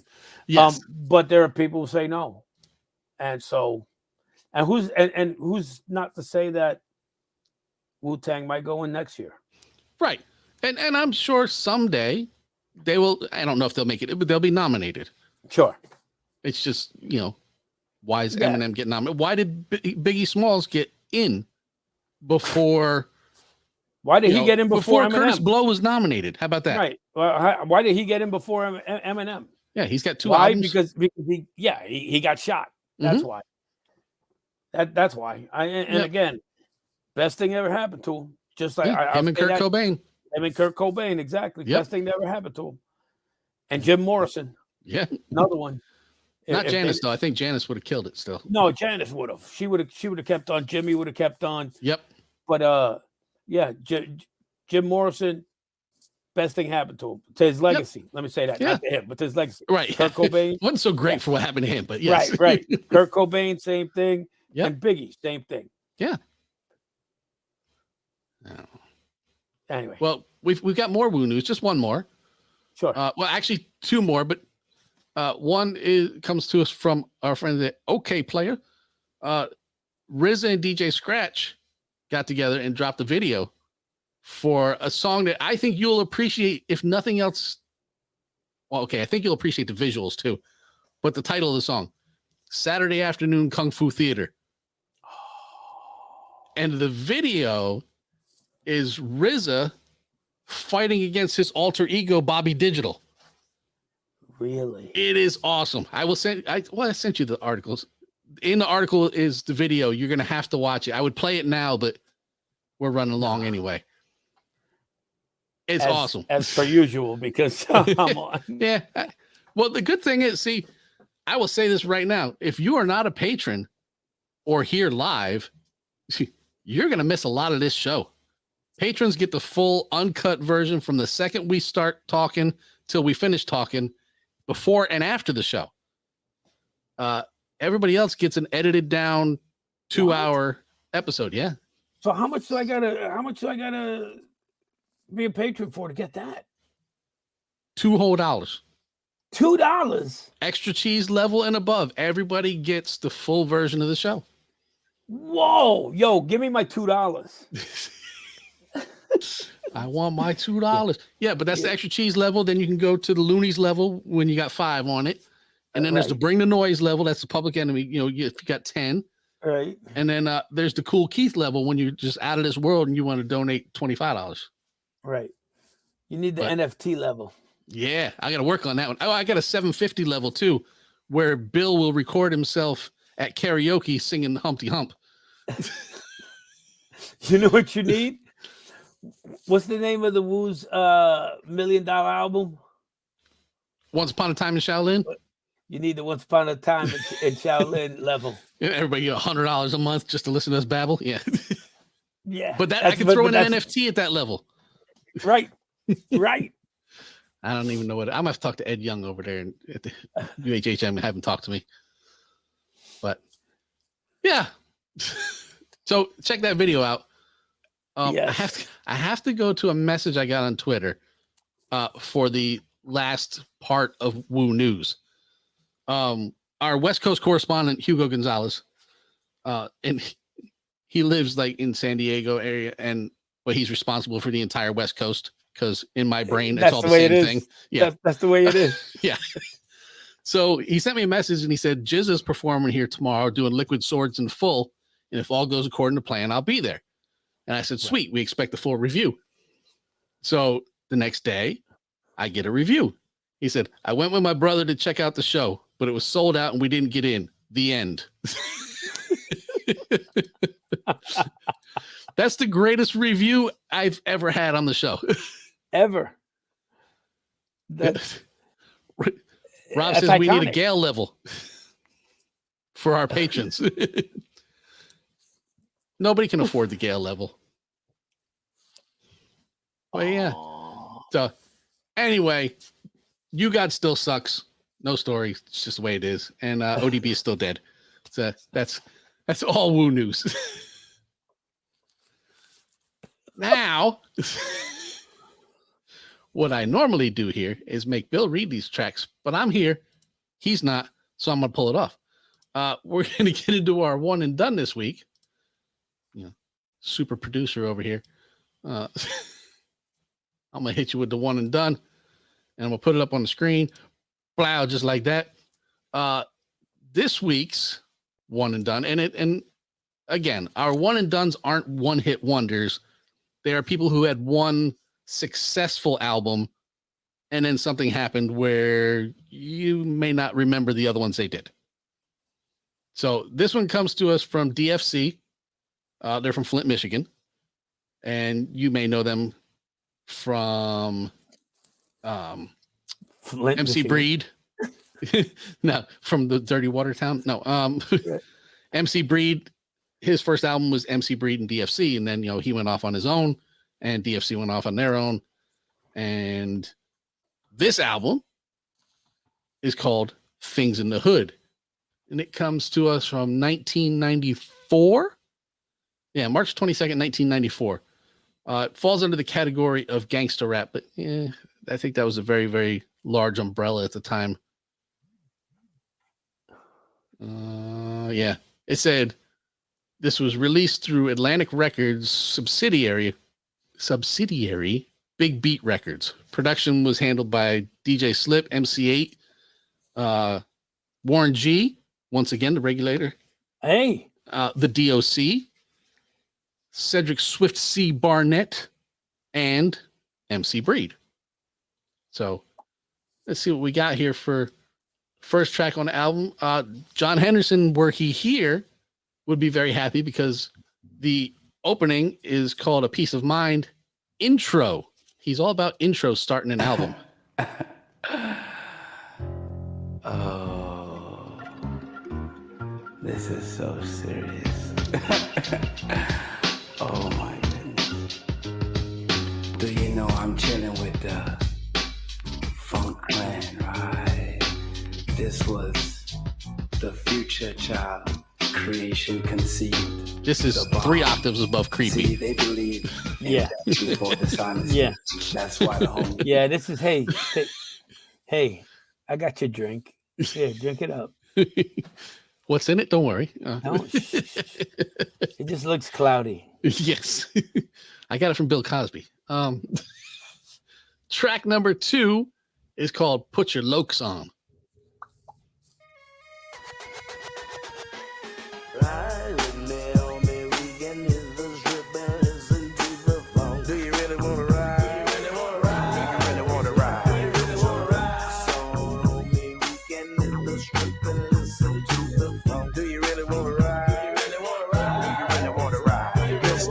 Trip, dipping in my 6-4 Chevy. I'm going to scoop my trooper and I hope my trooper ready. Put my lokes on, homie. Only if I Put my lokes on, homie.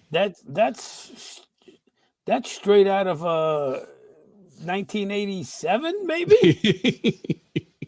I ain't mad at it, No, I'm not at all.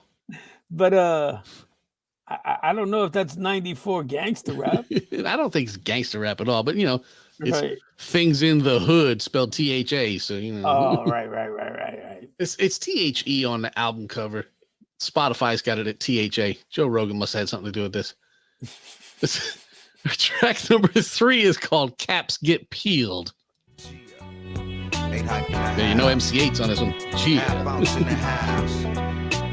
And we back in this bitch for the 93 shot. Yo, what's up? DFC's in the motherfucking house. They coming from the west side, you know what I'm saying? My man Al's about to kick it. So give me a little of that flip, you know what I'm saying?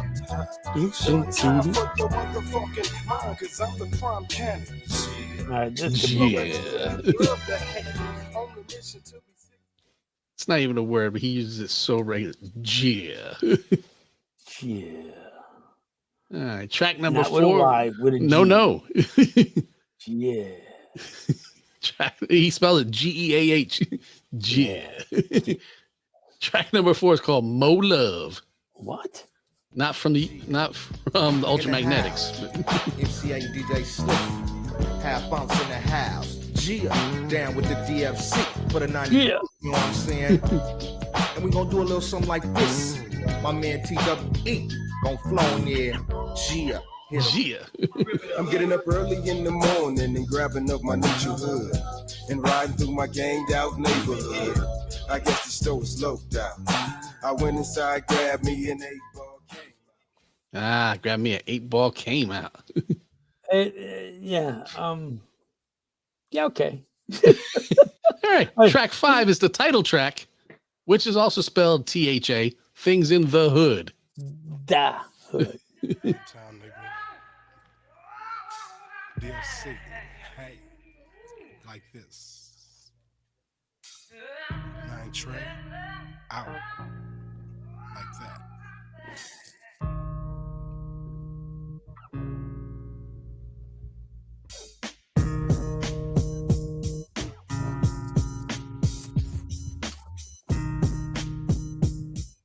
All right. I'm not going to talk about the producer on that track, but I could put that together here. Doom, doom, doom. Give me a Casio keyboard. I'm on it. All right. Track number 6 is called Pass the Hooter. Yeah.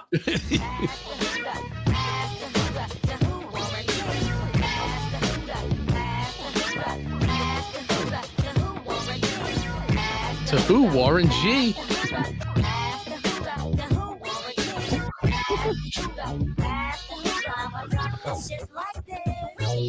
Conjunction, what's my function? I'm hooking up tracks so that niggas can function. It's not Pete Rock or the nigga Dr. Dre. It's this motherfucking nigga from around the way.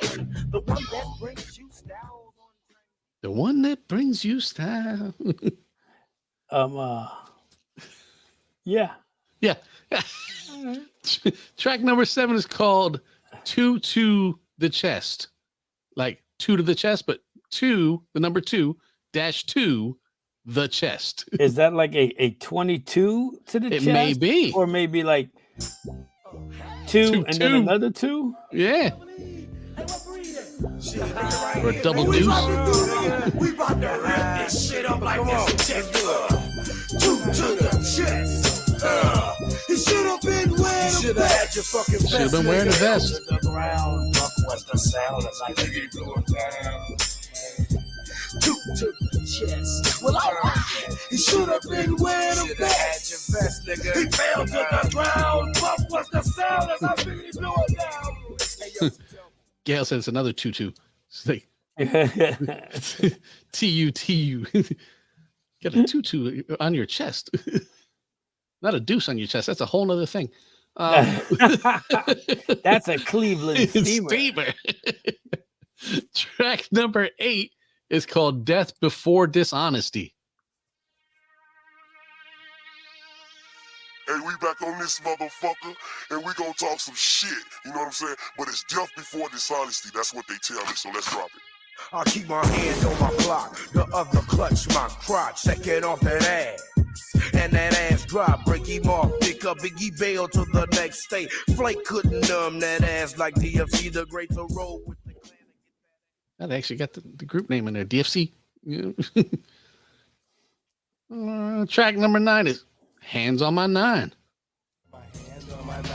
Grip by my side, rolling in my ride, there's no need for me to hide. There's some niggas on my side, trying to take mine. There's a handful of niggas about to die. I got my hand on my knife, grip by my side, rolling in my ride. There's no need for me to hide. There's some niggas on my side, trying to take mine. There's a handful of niggas about to die.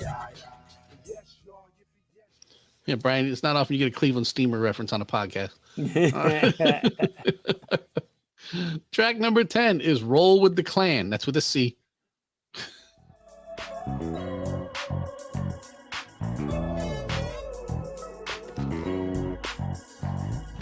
Roll with the clan and get that ass rolled over Ricky Root. Like a dog named Steve. Roll with the clan and get that ass rolled over Ricky Root. Like a dog named Steve. Roll with the clan and get that ass rolled over Ricky Root. Like a dog named Steve. Roll with the clan and get that ass.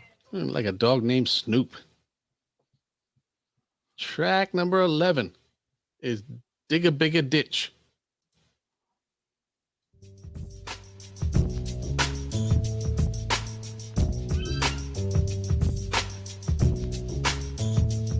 Hey yo, creep with the G-double-E from Flint. This crazy motherfucker that's always been fucking up as like what shots and lots of clips. Man, breaking these niggas down for they shit. See, I give a fuck about a bitch. Switch. Nigga figure he's bigger, dig a bigger ditch. Which won't take too much time. Track number 12. Something I'm sure that I've heard you say a few times. You can get the dick. Why you gotta call me out like that? Putting your business on the street. Time like this. You can get the dick. You can get the dick. That was a me from a different era. Yes. You can get the dick. I can guarantee you that I would have been singing that song back in the day. just to be able to say, you can get the dick. If you knew it was out there in 94, you would have been on it. Track number 13, which is technically the final track on the album. There's a remix, but it's called Da Bomb.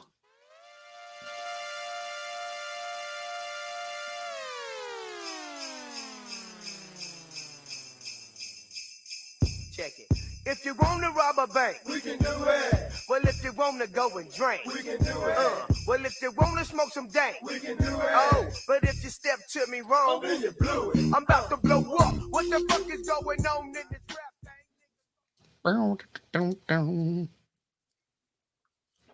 All right, let me take a look. I don't even know how I pulled this up. Yes, I did pull it up. Let's see if there's any kind of charting action on this. The album reached number 71 on the Billboard 200. No way. Yeah, and reached number 7 on the top R&B hip hop albums. Really? Year-end chart 72 on the U.S. top R&B hip hop albums. Interesting. Yeah, I would not have thought. It wasn't that bad an album. No, it's not bad. Yeah, it wasn't. I mean, nothing I would remember it for. Oh yeah. What was the hit off it? I would say, looking at the plays, it would be Caps Get Peeled, because that has roughly 130,000 plays, and the next closest one has 42,000, and that's the remix. So I'm going to guess that's the one. Sadly, it was not. You Can Get the Dick.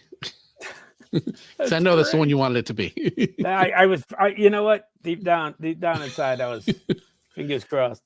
But that's number one in your heart. So that's really what matters. Yes. You can get the. Let's see if I can find this. Okay, I have so many ridiculous playlists, and I have to find. There it is. The one that I was looking for. So, our record of the week has zero information, zero charting action, zero anything, because it came out as we record today. Or yesterday, sorry. And that would be The Love by the one and only Kid Capri. Yeah. We can take a break if you need to. Yes. Go ahead. All right. I'll be back. All right. See what happens? We keep Alfredo online too long, and he can't handle it. He's got to take a break from all of us. So if you're here now and you weren't here before, look at the bottom of the screen here where it says comment #Rappin, RAPPIN in your comment section, and you will be automatically entered to win the movie Rappin' and this cool ass coaster. Because if you take Rappin', you need something to reward you.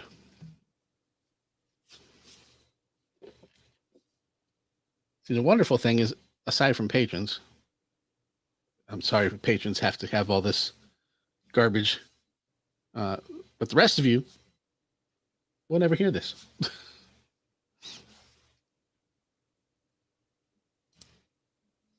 No, it's a pee break.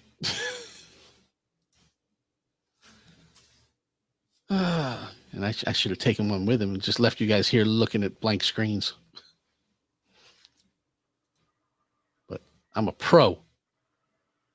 Been through this 100 times. Actually, I've been through this 418 other times. See, he's back. And just like that, time lapse. This never happened except for the patrons who have to hear it. All right. Yes, Brian, I was drinking a Bang. I was drinking the 7-Eleven exclusive flavor Swirly Pop. For those of you who don't know, Brian asked. Yes, because my Death Wish cold brew is empty, so I needed something to keep going. All right. All right. So where are we? We're about to come back in with the record of the week. The Love. Shree, what was your mama? Yes, the new album, 25 years later, just came out yesterday from the one and only Kid Capri, and it's called The Love. The Love. Which you can use creepy voice for that. I'm going to. All right, track number 1 is called The Truth Will Never Lie.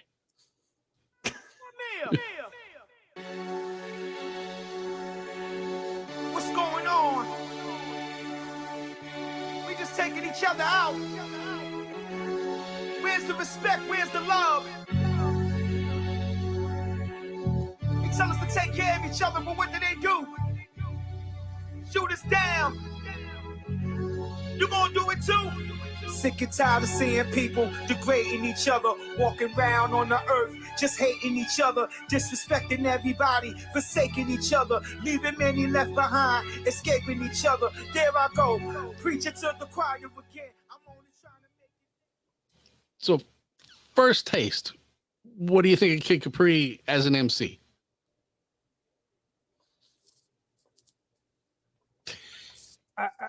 you know, To quote the great Columbia from Rocky Horror Picture Show, he's okay. yeah. You know that's what you're gonna get from me right now. I mean, I haven't heard enough. Well, let's give you a little more then. Right. Let's give you track 2. It's called Sucker Free. Stay sucker free.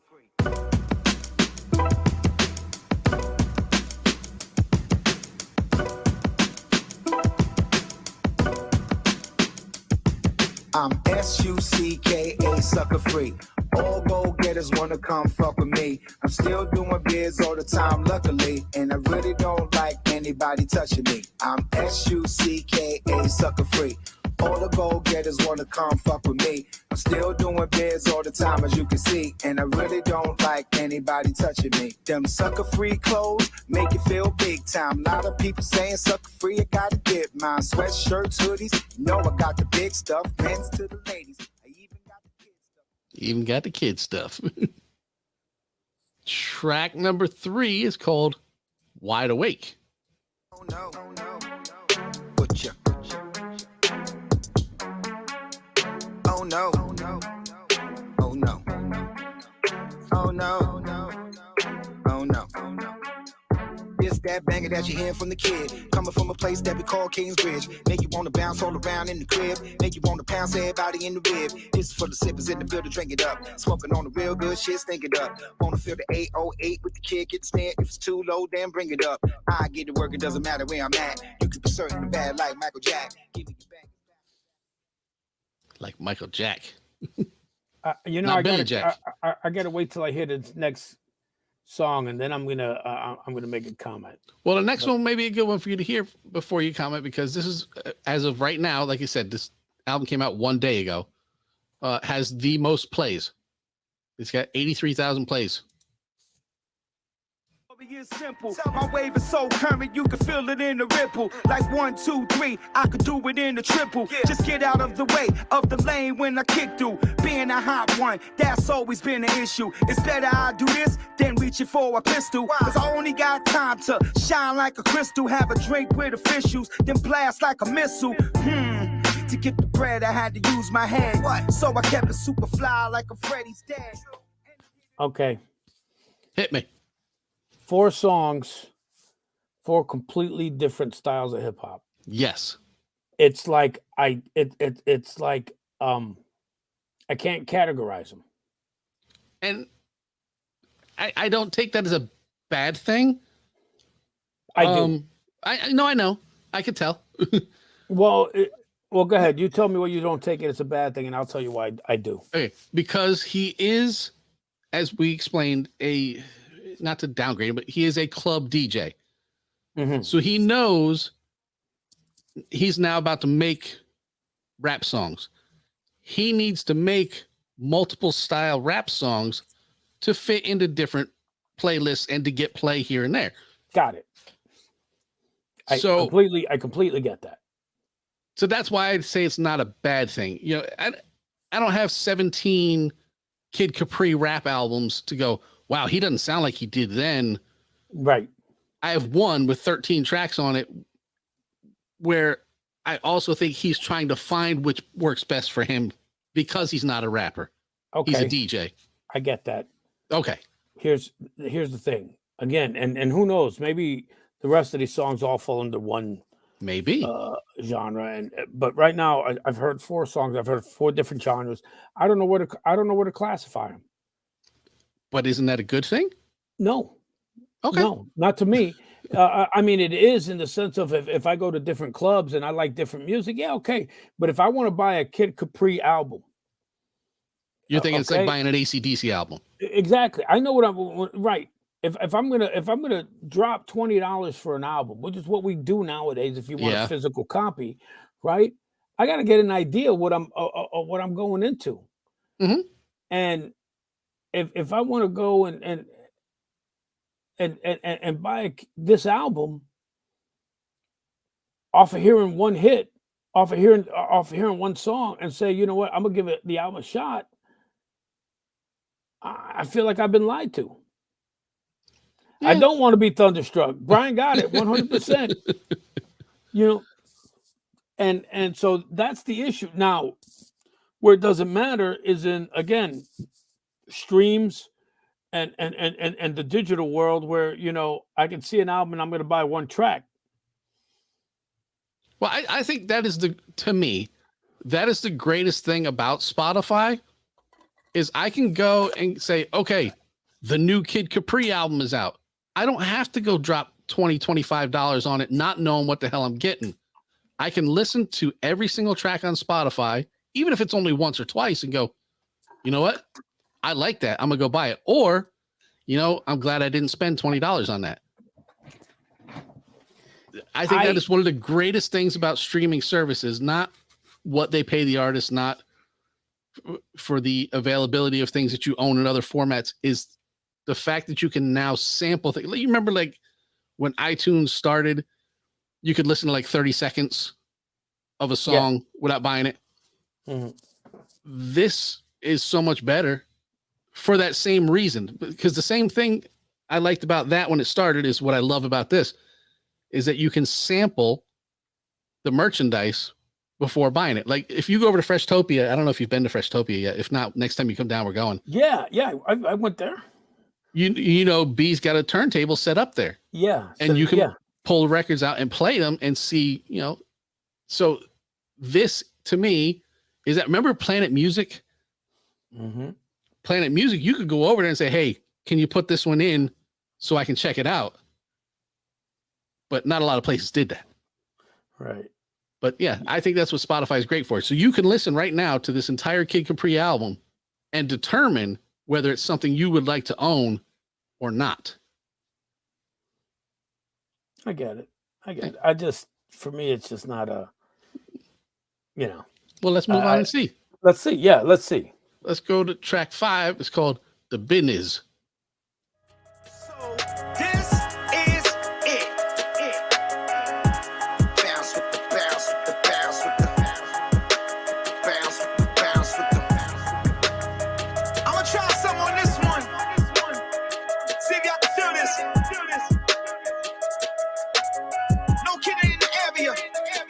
Hey yo, we stack it up like Lego. Yeah. Any corny moves we do it with Oswego. I'm kicking down the door, I'm moving like I'm Bruce Cato. I got a lot of family that don't play, you know how they go. They mash you like potato from New York to San Diego. That super sperm will leave your side shorty, nice to Prego. You talking like a man, but we don't know when that's your Fago.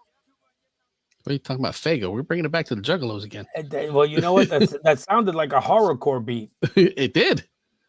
So that was you know, so I'm just saying. And did he mention the huevo? Yes. The dance, the huevo? That's what he said. Oh my gosh. Dale huevo. Dale huevo. Sorry, anyway, go ahead. Track number 6 is called Her Type.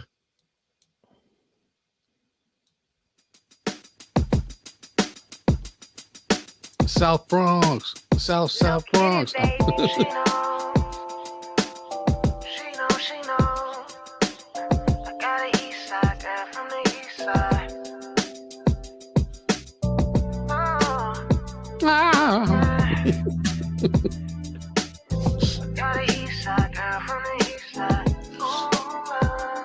Got an East Side girl from the East Side.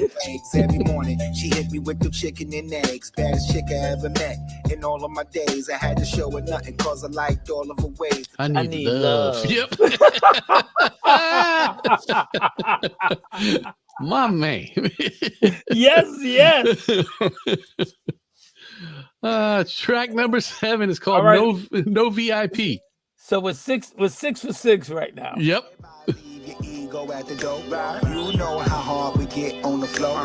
Ain't no time for you to be on the low. What we doing? We're block partying, yeah, we're block partying. Older people, we young and no guardian. True, kid, play that thing to move your body in. What?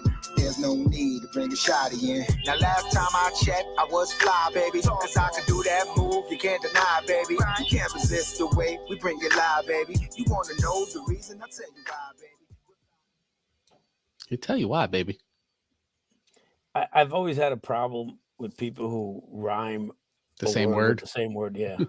DMX was killer for that. I know. I just and I love DMX. Rhyme N bombs with N bombs over and over. Right. So, track number 8. This is how we get around. This is the one and only coming from Kingsbridge, from the Bronx to Japan. Get back to the crib, all haters in the area. Hate a little more. All you doing is making me greater than before. This is hip hop, and you ain't gonna treat it like no pit stop. Every move I make is defense, no trick shot. I've been bringing heat while you trying to get high, fronting on the street. It's somebody else's wristwatch.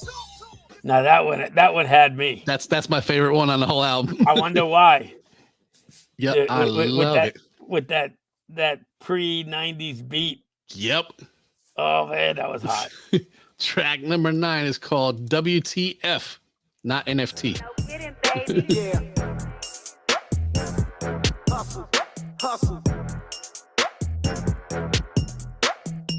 Hey, Tom, turn me up a little bit. On my 1, on my 2, on my 3, on my best all day. Look at what I done, look at what I do. I'ma be like this for the rest of the way. And I'm banging this from the east coast side of the world, New York, where the big boys play. Coming with the 0-1, 2 on the east side of you, girl. Better tell her I don't really wanna lay. I just wanna get to the dough. See, now just as much as I liked the last track, I didn't like that one. Yeah, I wonder why. Again. Yeah, that's more of the 2020 delivery. Yeah. Are we 10 for 10 right now? 9. We're coming up on 10 now. Called Okay, we're 9 for 9. It's called Handsome Woman. She can get the dick. No matter what. I honestly thought that was part of the record. Ain't nobody can be you. So they put their feet in your shoes. Anyway. Handsome woman, how you doing? How you doing, sister? How you doing? How you moving? How you doing? I can see them all looking. You're not straight, so they look at you like you're crooked. Now that one to me sound like Kanye should be on it.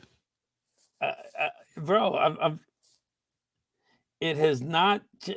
Now we're what, 10 for 10? How many? Yeah. How many? There are 19.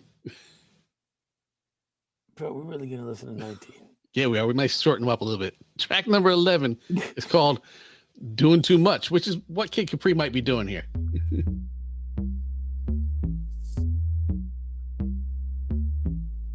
No kidding, baby. I got 25 soldiers and they all love paper. They ride for their yacht, higher than the skyscraper. Got a club full of women in the section full of haters. A bunch of bottles, expensive tabs at the tables. The music popping and you can feel it in your chakra. We keep it balling. I think you can really tell that he is that club DJ.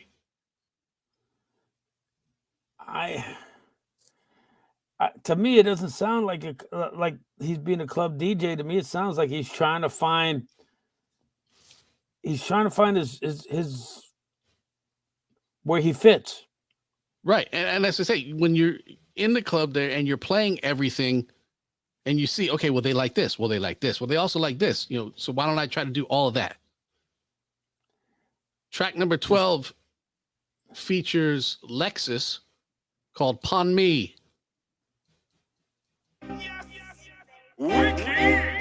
It's your boys, Kid Capri, and Miss Alex. Hey girl, come lick up on me.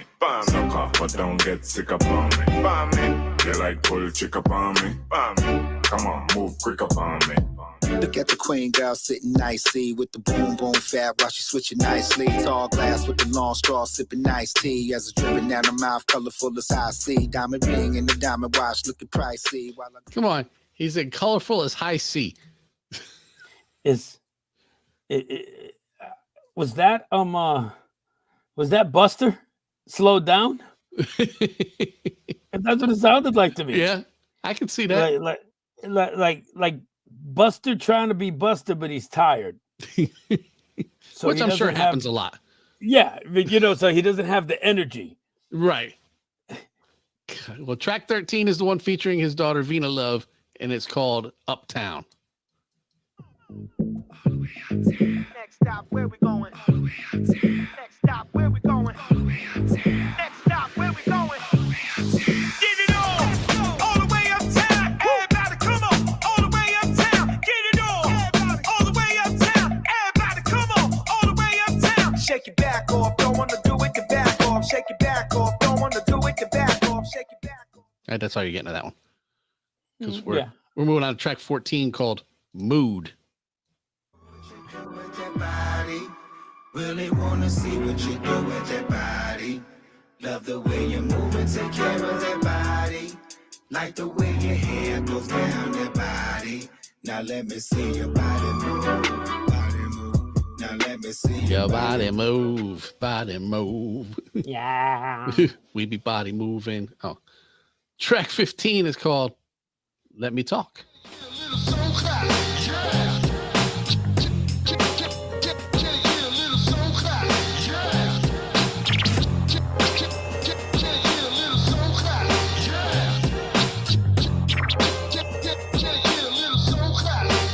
All right, you got a little bit of soul clap. Okay. You are not Showbiz and AG, so we're gonna move on to track 16 called Mr. Captain. Mr. Captain. No kidding, baby. Not Captain, but Mr. Captain.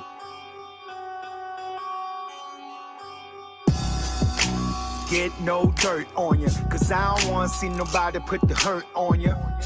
Don't wanna be the first to get you tight, but you see what being thirst gets you right. You're always into somebody been a scrap, and always talk about you doing this and that. But I ain't see you do a thing for anybody, homie. You don't owe me a reply. Because you don't know me. Track 17. I knock them all down. We playing dominoes? That thing to do. Building a house of cards? That thing to do. All the way down. All the way down. All the way down. Yeah, it's that thing to do. Let me get into it. Check one, check two, we do it all for you. I come to do it fresh, I come to do it new. And give a little something that you're not used to. Plus I'm about to make some mixtapes like I used to. I had a lot of time to sit back and relax and reset my mind. And now I'm doing fine. I'm strong like bull and it really ain't the secret. I kind of like that one. Minus the pipe organ. I like that one too. I'm not gonna lie. Track 18. I don't like the title of this one, called Karen. Why You Caring? You guys, you need to stop right now. You can't be doing this. What are you guys doing? I'm not sure what's going on, but this is absolutely insane. You know what? I'm just gonna call the cops. I'm done. I'm calling the cops. I'm absolutely calling the cops. Karen, why you caring? Why you looking and why you staring? Why you worry about what I'm wearing? I don't care about your comparing. Karen, why you Karen. And the final track on the record, track 19, is called The Promise. I had a choice. Either say what I mean or mean what I say. Or go the other way. No kidding, baby. I only got something to prove to myself. Let me tell you what I mean. Check it. I made a promise to you that I'll never be fake. Always admit it when I make a mistake. I made a promise to God that I would work hard, honor his word, take care of my family, keep my head on my job. I made a promise to my fans I would be the hardest they ever seen. And it all started out with a dream. I kept my promise and I'm still working hard. All right, you have made it. You have survived through 19 tracks of the one and only Kid Capri. Talk to him. I love the old stuff. Yep. I'm with you. The stuff that sounds like it's him. Like it's what you expect from him. Mm-hmm. I don't like the new stuff because I don't like the new stuff. Yeah, and it's not Kid Capri. Right. I mean, right. It's Kid Capri trying to fit in everywhere. Right. Right. And again, the stuff where he was being Kid Capri was nice. Mm-hmm. And you and I both were like, okay, I like that one. I like that. Yeah, That's the first thing that popped up, right? Everything else was all over the place. Who was it? Brian says, yeah, that was all over the place. 100% right. That was all over the place. Was he trying to be Kid Capri? Was he trying to be Mr. Capri? Was he trying to be Pop's? Capri Sun? Right, Capri Sun. Overall, I didn't like the album. I loved where he was him. Yes. So once again, that is what Spotify is great for. Now you do not need to go out and buy the album because you only like 3 or 4 songs. Yeah. Okay, I get that. I don't like that. Would you rather have invested $25 in this album to come home, spin it, and go, what the fuck? No, but you know what? That's part of collecting albums. Oh, yeah. As far as collecting, yes. As far as just owning to listen, because I really like the Kid Capri legacy. I want to check out his new album.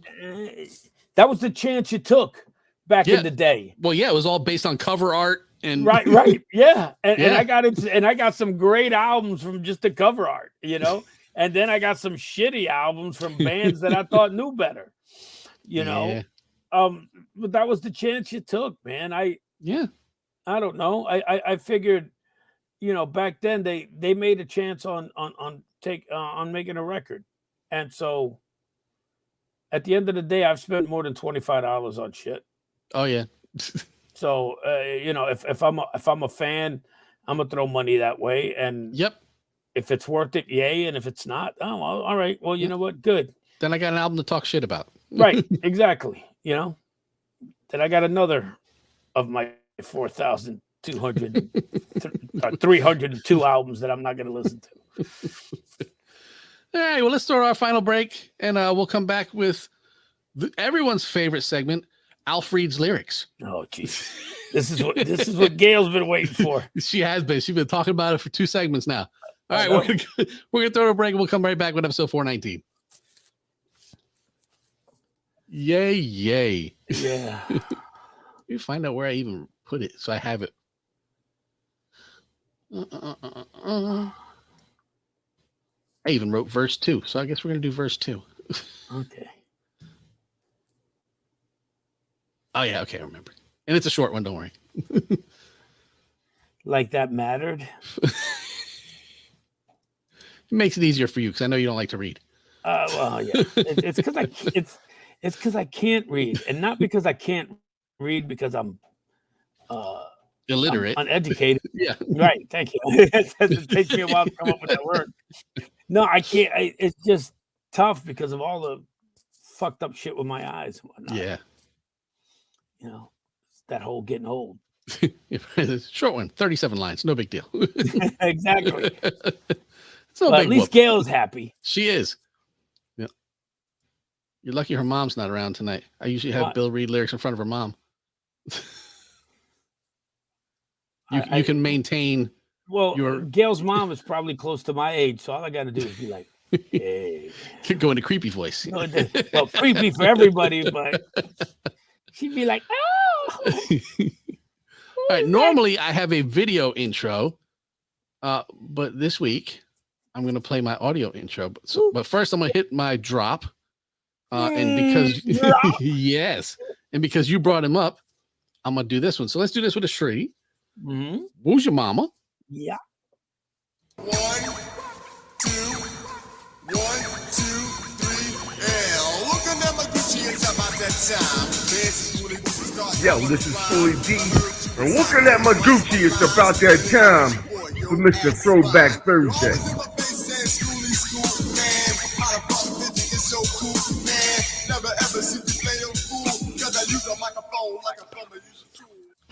I know it was you, Fredo. You broke my heart.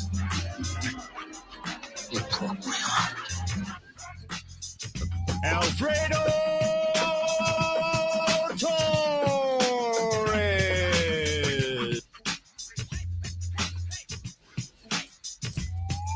You guys all read the script, right?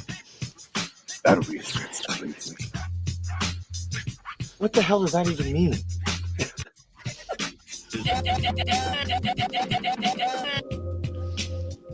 Welcome to Alfred's lyrics. As long as you have a show, Machine Gun Dudes will never die. Damn straight. Welcome back to episode 419 of Mr. Throwback Thursday podcast. That was the rarely heard Alf Reads Lyrics intro. And just so you know, the kid that read that is going to be 19 years old this year. Jesus. Yeah. Kids in college now. Old. Yeah, the other one just graduated from William & Mary. Did he graduated? Ian graduated. Yeah, he early graduation, and then he's gonna walk in the spring, but he graduated in December. What's he? He got a job yet? He's working over at Best Buy Geek Squad right now. What's his degree in? Political science or something. Because he wanted to be a lawyer, but then he got halfway through and said, "I don't really like this. I like computers." So let me. We'll talk afterwards because you know what my job is, right? Yes. Yeah. So he went to school on was it chapter? the VMS. VMS. Yeah. Yeah. I told you about that problem. Yeah, and that's when I put it into play, and yeah, that's how he got his. I paid for the first year, and then he got the rest through that. Well, he gets 48 months. Mm-hmm. But anyway, that's after the show conversation. That will be edited out. Yes, yeah. So this segment, for those of you who may not know, for whatever ridiculous reason, is where I find lyrics to a song, and I send them to my co-host, who has not seen them, has no idea what song I'm doing. Nope. And then I play some. And then he cues the fucking piano. The motherfucking piano plays, and they read the lyrics straight. So I'm gonna go over here to the private chat, and I just want to. Right now, I don't even know what the lyrics are. But nope. Gail, this is going out to your mom. All right. So we're gonna send this over here. Okay, hold on.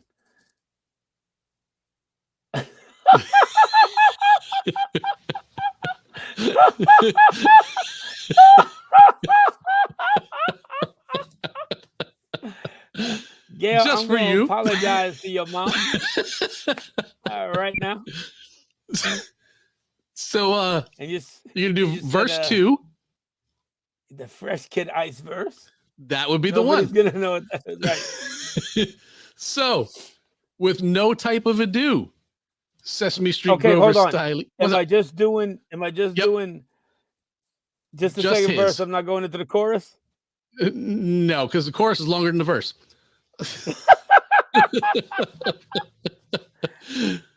Sesame Street Grover style, whether nearer or further, we will cue the motherfucking piano.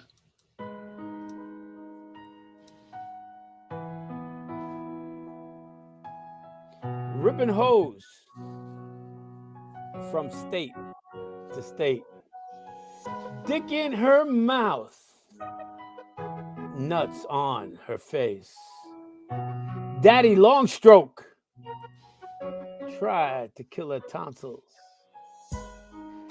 'Cause I love the way she choked on my Johnson. Suck that dick like you do a Slurpee. And the sounds you make me horny. So swallow this nut, 'cause you love the taste. And if you don't, it'll be on your face. She's sexy. Don't spit it out. She caught it. Keep it in your mouth. All in her face. Make a real juggalo want to say his grace. She's sexy. Don't you spit it out. She caught it. Keep it all in your mouth. All in her face.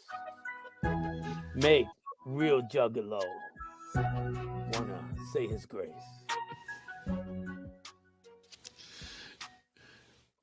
Go ahead, Fresh Kid Ice with the masterful lyrics.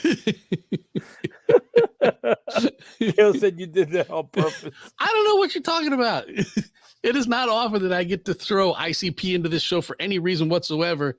And when I have an ICP appreciator, I need to throw it all out there. You should. You look. I mean, Aloha hose. Aloha hose. Aloha is hose. Big Joe on the intro. My dick in your mouth. It's that simple. I'm Violent J with a gang of dick for you and them rabbits you hanging with.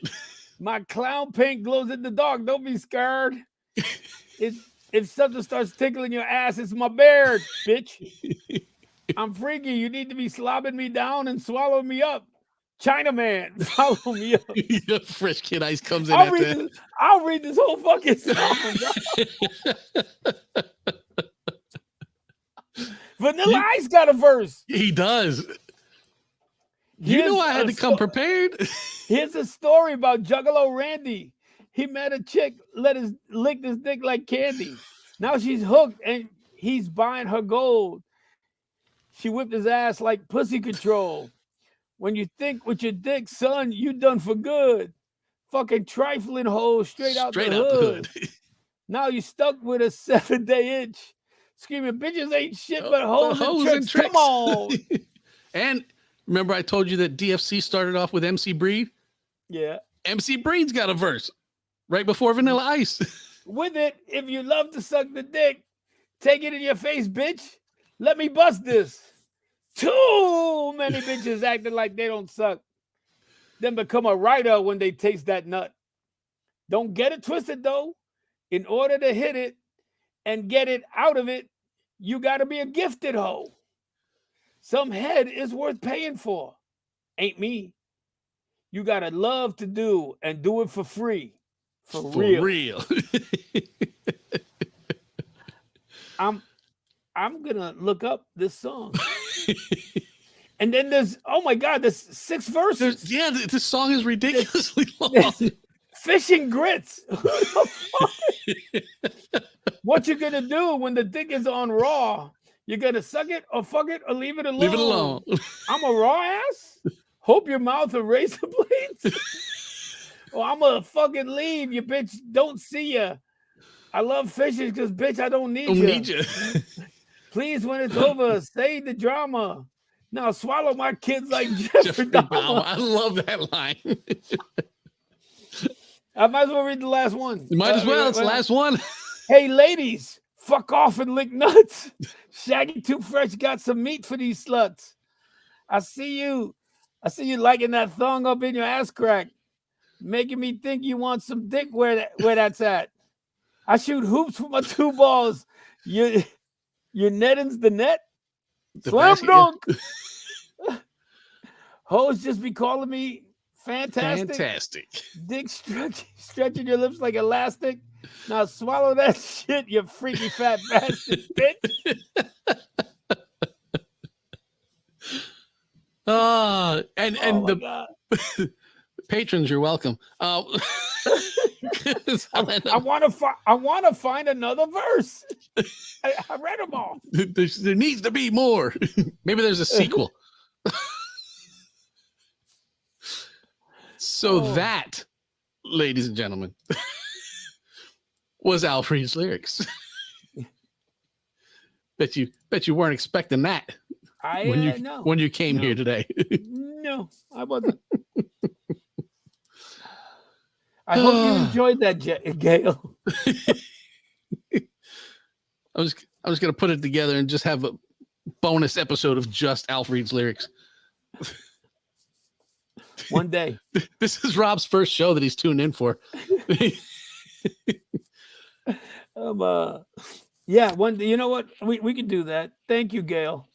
We'll do one show where, you could do I'll a just segment. keep sending you lyrics. We'll just bullshit and just okay, bam, read lyrics. Yep. Put it in IG. Is that something? Is that a new thing? I think you just read about it but didn't know. She hit on me. She's like, yo, put it in IG. I'm not up with the new stuff, Gail. We used to call it anal when I was growing up. I don't know what they call it now. I guess put it on IG. It's Instagram, yes. Oh, okay. Oh, my bad. You can get the dick. Get the dick. Oh my God. All right. All right. I gotta find somewhere here. I've got notes because again, I don't usually read the notes. Bill does, so I have to pull this up so I can look at it. I don't read the notes either. So I know. Nobody reads the notes but me. All right. So this and every episode for the past 8 years have been brought to you and be fueled by Death. The one and only Death Wish Coffee. You can get their stuff at deathwishcoffee.com, which is what you should do. Mhm. And while you're there, use the code TBT and it will save you 12% on your order.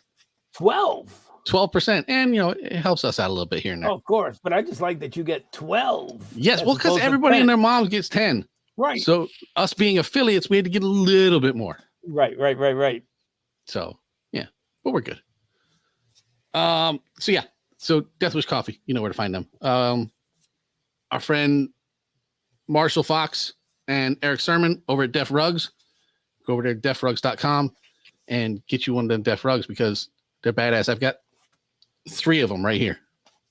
He's actually got to buy a bigger house just to get more rugs. More Def Rugs. Bittersweet Candy Company. Our friend Heather Lent runs the Bittersweet Candy Company, and her candy is handmade, small batch, different, and delicious. So get over there. Was that ice? It was. Is that ice? If only he were affiliated with the show. He's next. Right.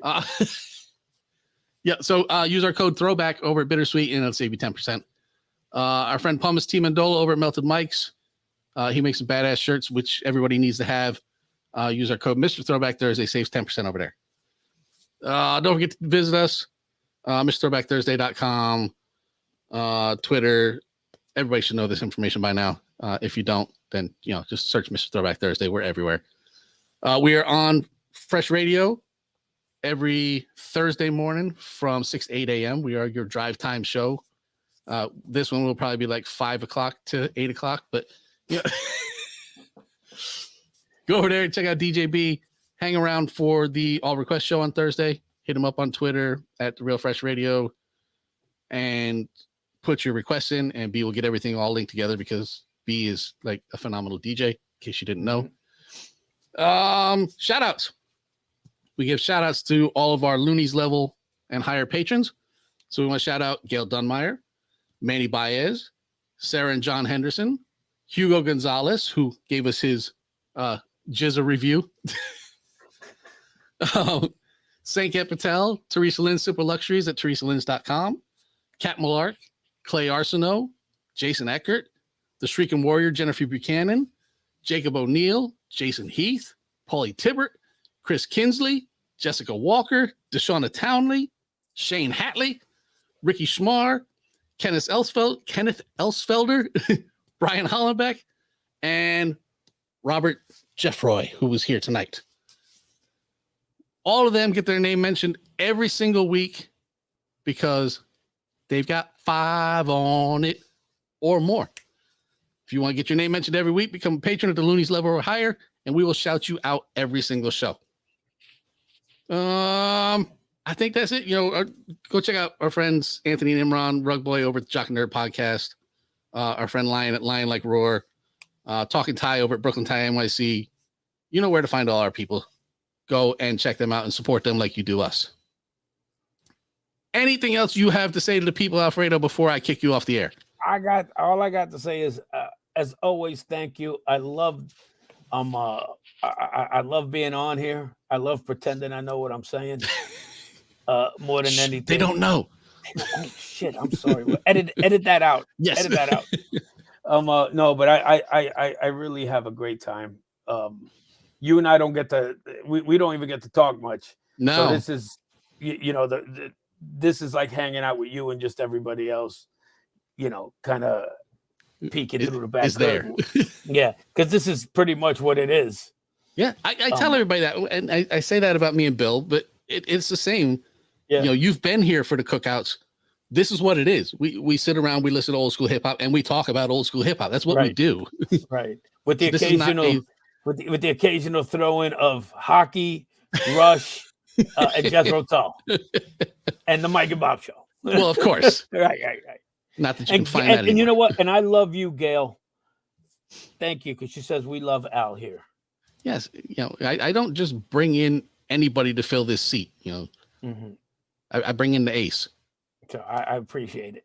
I really do. and I appreciate you showing up. You know, I got a hold of you 2 days ago and said, "Hey, are you going to be free Tuesday night?" Yeah. Yeah. And you know, it's funny because I do this for a couple of shows. Well, I'll step in and be a guest or whatever. Mhm. And I tell my wife, May as well. Ooh, You did it. Oh shit! I will not edit that out. You better fucking edit that out.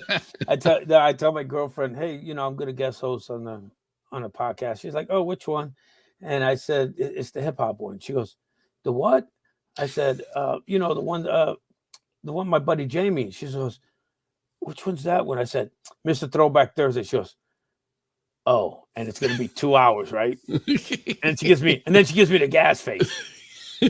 It's like, well, yeah, it's supposed to be. She's like, it's never 2 hours. No. The audio release on Thursday is about 2 hours. Right. Who knows what happens on recording nights? Right, exactly. And you still got these people here, and they're sticking around. And whose first show was this? Rob, yeah. Rob, thanks for sticking around, man. It'll be much more organized next week with Bill. Yeah, maybe. Or maybe not. It just It'll be what it is. You know what? Always, it is what it is. Yep. And on that note, take care of yourselves. Take care of each other. Get your injections if you can. Get all your inoculations. Make sure you wear your mask if you're supposed to be wearing a mask. Wash your hands. Wash your butt. And until next time, keep it classic. And always remember, new school stale, old school fresh.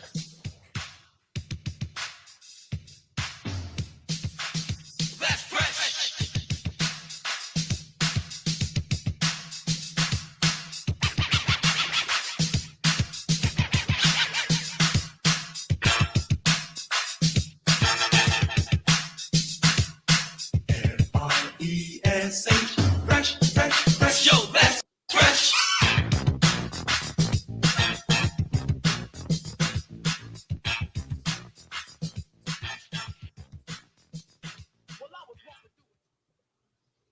All right, at this point, I would normally sign off.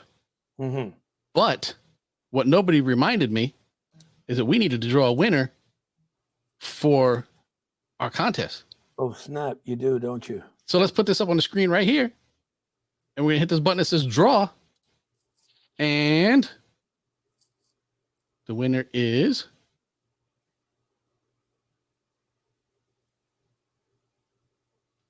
Linda Illies. Illies. So, Linda, if you are still here, hit us up at MrThrowbackThursday@gmail.com. And we get your information and get this stuff sent out to you. If you are not here and somebody knows her, do the same. Hit me up and I will get stuff out to her. And for the rest of you, we'll see you next week. Bye. Peace.